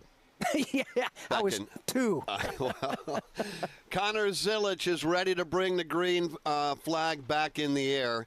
And I think everybody here is ready to settle this, but I'm not sure it's quite yet ready to be settled. Connor Zilich, Sam Mayer, A.J. Allmendinger, Chandler Smith, Shane Van Gisbergen, top 5 before the choose. Sheldon Creed, Parker Kligerman, Ross Chastain, Riley Herbst, and Jesse Love, your top 10. And they're going to have the opportunity to go through the gearbox again. Green, white, checker, very low on fuel are the top 3 drivers, Connor Zilich, Sam Mayer, and A.J. Allmendinger. We saw Ty Gibbs run out of gas on the last restart at the start-finish line. Here we go again, double overtime at the Glen. Who has enough fuel to go about 6 miles? We're about to find out together. Double OT, pace car, hits pit road. Connor Zilich to the inside as he makes his way to the Geico restart zone with Sam Mayer alongside. Again, A.J. Allmendinger's going to give a shot to Connor Zilich and look to the inside, but it's not there. Zilich, Mayer, Allmendinger, Van Gisbergen as they storm off into turn number 1. Try to sort it out. Nobody getting the advantage yet. Now Connor Zilich will pull away as they go 3 wide into turn number 2. A.J. Allmendinger busts a move to the inside of the racetrack. Van Gisbergen is sideways. He gets hit from behind by Mayer. Everybody hangs on, and getting away is Connor Zilich. A lot of 2 and 3 wide racing from second on back, but it is Connor Zilich at the front of the field to the back straightaway first and is able to break away from Shane Van Gisbergen, who now tries to take the second spot away from A.J. Allmendinger in the inner loop. It is Connor Zilich by about 15 car lengths over Shane Van Gisbergen. Justin Allgaier spins further back in the inner loop, keeps the car fired up, and will rejoin at the tail end of the field. 3-4 wide from second on back, all while Connor Zilich is able to pull away. Give the advantage to Van Gisbergen. Here goes Chandler Smith. He'll go to driver's left of Van Gisbergen. They lean on one another. Both of them fly off the track. 3 wide in turn 3, in turn 7. Off turn number 7. White flag is in the air. Race leader Connor Zilich flies by the start-finish line. Next flag ends the race. Further back, they're crashing off turn number 7. Meanwhile, the leaders make their way in turn number 1. Connor Zilich is on his way. He's got no challengers on the the back bumper, but does he have enough Tiger in the tank to make it all the way back around to the checkered flag?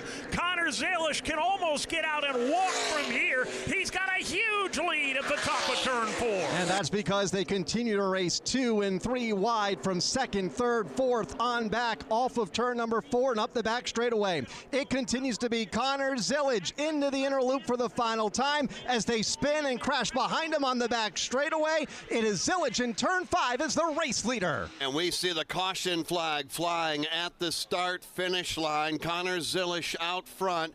He did take the white flag. Connor Zelish off turn number 5, slowing down to 45 miles an hour. Chandler Smith is going to pull alongside, but it isn't going to matter. The yellow flag is out. Connor Zelish. He's got to get to the checkered flag, though, and maintain. He's very low on Sunoco fuel. Sheldon Creed is doing all he can to press the issue. Creed is being scored 2nd as they come up off of turn number 7 here. It will be a day he will never forget. Career start, number 1. Career win, number 1. Connor Zelish has done it across the line, and he has scored the win in the Mission Foods 200 here at the Glen. Connor Zelish is going to victory lane. Let's go to pit road. As the celebrating down here on pit box, Andrew Overstreet, congratulations. Boy, that had to be nerve-wracking, but you're going to victory lane. Yeah, I might have lost a few years of my life, but I'm so proud of this whole 88 group and just thankful to be having these young drivers like Connor. This is a testament to all our hard work at the shop and everything we do at the GM Tech Center. This is just awesome. Just awesome. Andrew Overstreet, winning crew chief here for Junior Motorsports, and Connor Zelish. Yeah, what a drive it was. By the way, the driver that did not get to the checkered flag was Ryan Sieg, who was battling to get a playoff spot. There's only one more race now after today to find out who's going to be in the playoffs, and Ryan Sieg will not make it to the finish line. He'll currently be 13th in the playoff standings. Tommy! I can't wait for golf this weekend, huh, buddy? Time flies. Love you, man. Oh, don't forget your knee brace again. We aren't in college anymore. Moments together matter, so help protect yourself from RSV. If you're 75 or older or 60 plus with a chronic condition like asthma, COPD, heart disease, or severe diabetes, you're at higher risk of landing in the hospital from RSV, and there are no prescription RSV treatments. Check eligibility and schedule your RSV vaccine at vaxassist.com. Sponsored by Pfizer.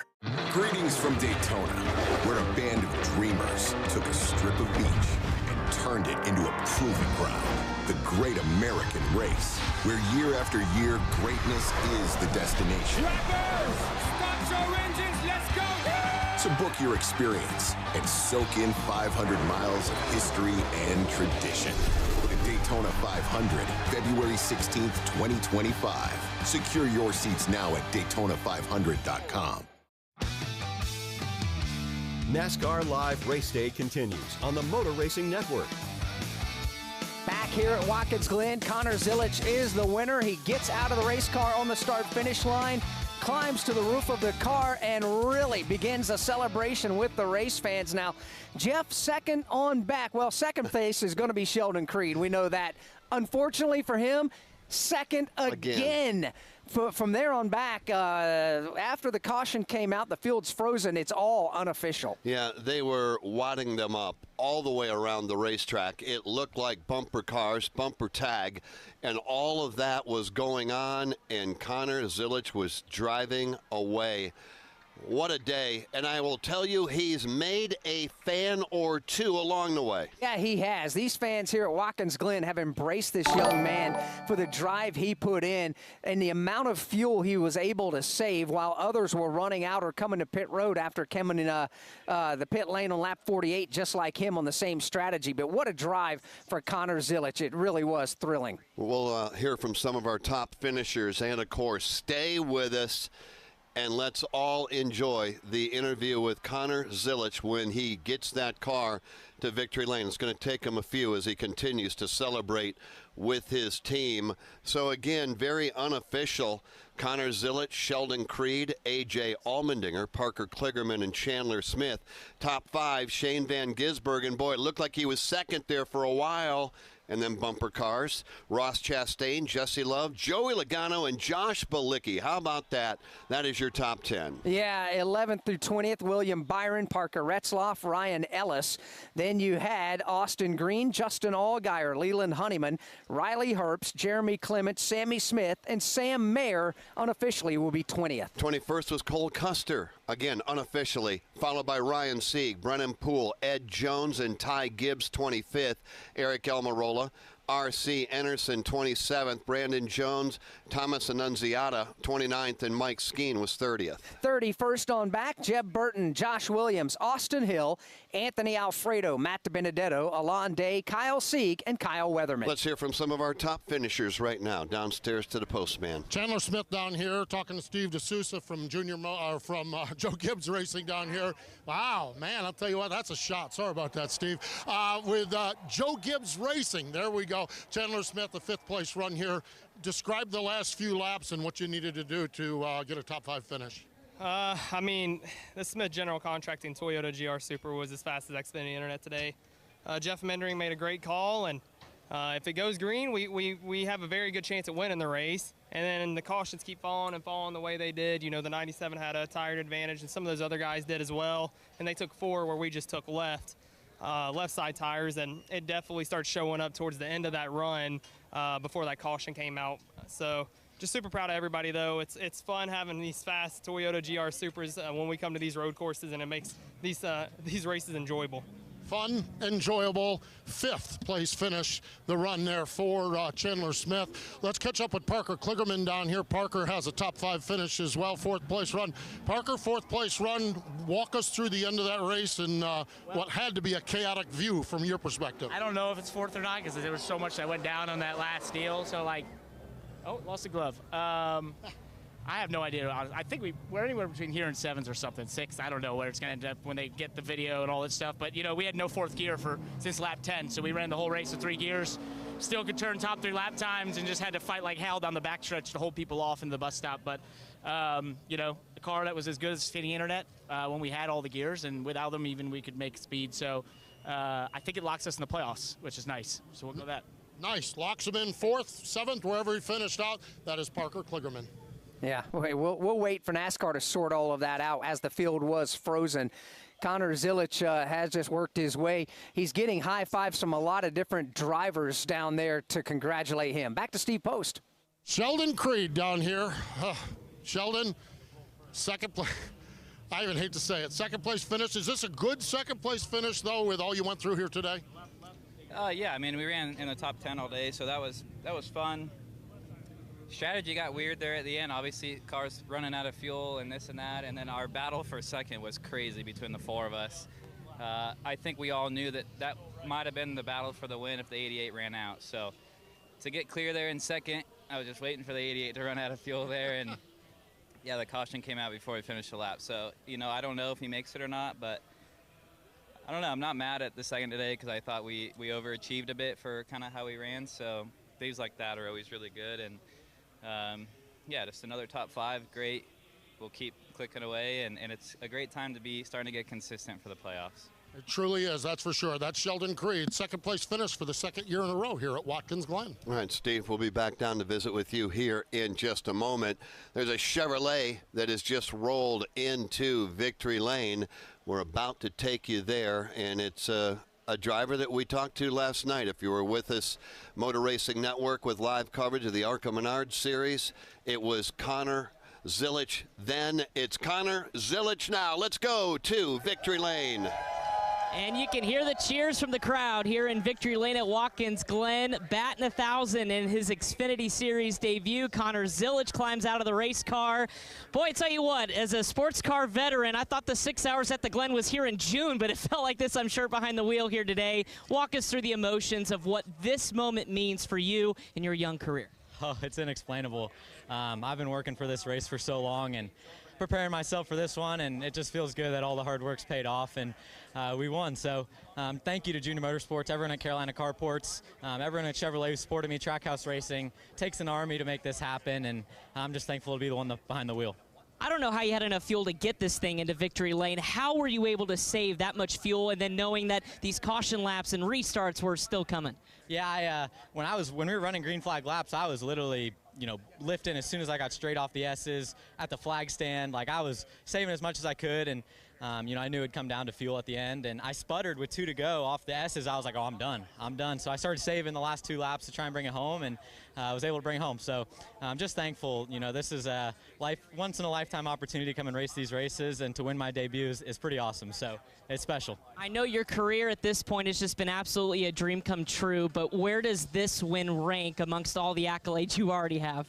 It's damn near the Rolex 24. Those two are at the top for me for sure, and this one's going to be special for a long time. So, every win is just as special, but this one's got something to it for sure. Congratulations. Soak this one all in. Thank you. Connor Zilisch, big winner here at Watkins Glen. Of course, he won on Friday night in the ARCA Menard Series, and now a first-time NASCAR Xfinity Series winner, and I don't think, guys, it will certainly be the last. No, and he had Carolina Carports on board as his sponsor, which is a small business out of North Carolina and South Carolina. The CEO of Carolina Carports decided to make the trip up here to Watkins Glen this weekend because he believed in this driver and knew he could do something special, and that paid off. Yeah, and Chris, you might tell him that his racing gloves are laying here on the front straightaway. They blew off the top of the race car as he took it there to victory lane. Let's hear now from A.J. Allmendinger. A.J. Allmendinger down here kind of debriefing. A.J. running up front, flat tires, starting in the back, getting back to the front, green-white checker. Can you even describe what the last 3 or 4 hours have been like? Really sore back. I can start with that. Yeah, it's but no.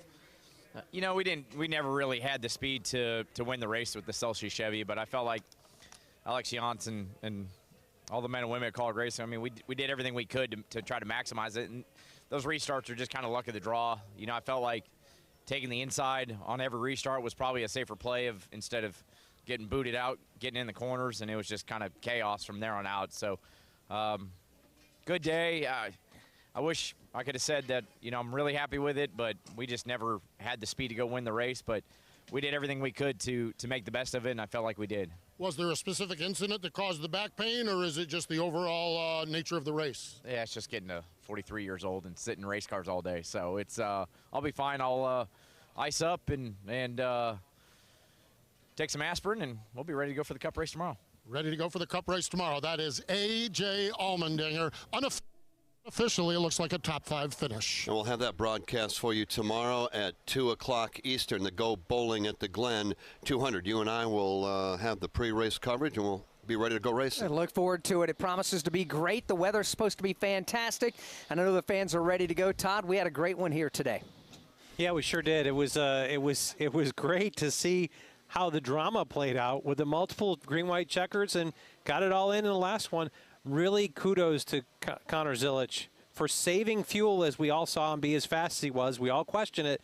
He had enough to make it to the checkered flag. And we'll be back on top of the mountain here tomorrow afternoon for the NASCAR Cup Series. This same team will be back with you. Our audio engineer, Craig Moore, broadcast engineer, Steve Fridley. Our producer, as always, is Ryan Horn in the turns, and they'll be back tomorrow. Dave Moody, Kyle Rickey, and Jason Toy on pit road, and they'll be back. Steve Post and Chris Wilner. Now for the crew chief, Todd Gordon, my broadcast partner, Alex Hayden. My name is Jeff Striegel, and we congratulate Connor Zilisch. Career win number 1 happens here this afternoon. Connor Zilisch has won at the Glen. Motor Racing Network's coverage of the Mission 200 at the Glen has come to you from Watkins Glen International. Brought to you by Mission Foods. Now that's too fast, too tasty. By Napa. Elevate your engine performance with Napa Full Synthetic Engine Oil. By Geico. Geico's mobile app has 24/7 claim service and on-the-go policy info. Get more with Geico. By Blue Green Vacations, the official vacation ownership provider of NASCAR, invites you to believe in the power of vacation. Brought to you by Pfizer. By Toyota. For the latest Toyota racing information, visit toyotaracing.com. And by Sunoco. From NASCAR to your car, Sunoco Fuel helps your car reach peak performance. Our coverage has come to you under an exclusive radio license granted by Watkins Glen International to the Motor Racing Network, solely for the non-commercial use of our listening audience. Any use of the descriptions and accounts of this event without the express written permission of the Motor Racing Network is prohibited. Today's broadcast was directed by Ryan Horn, broadcast engineer Steve Fridley, studio engineer Andy Pachenik, audio engineer Craig Moore. The president of MRN is Chris Schwartz.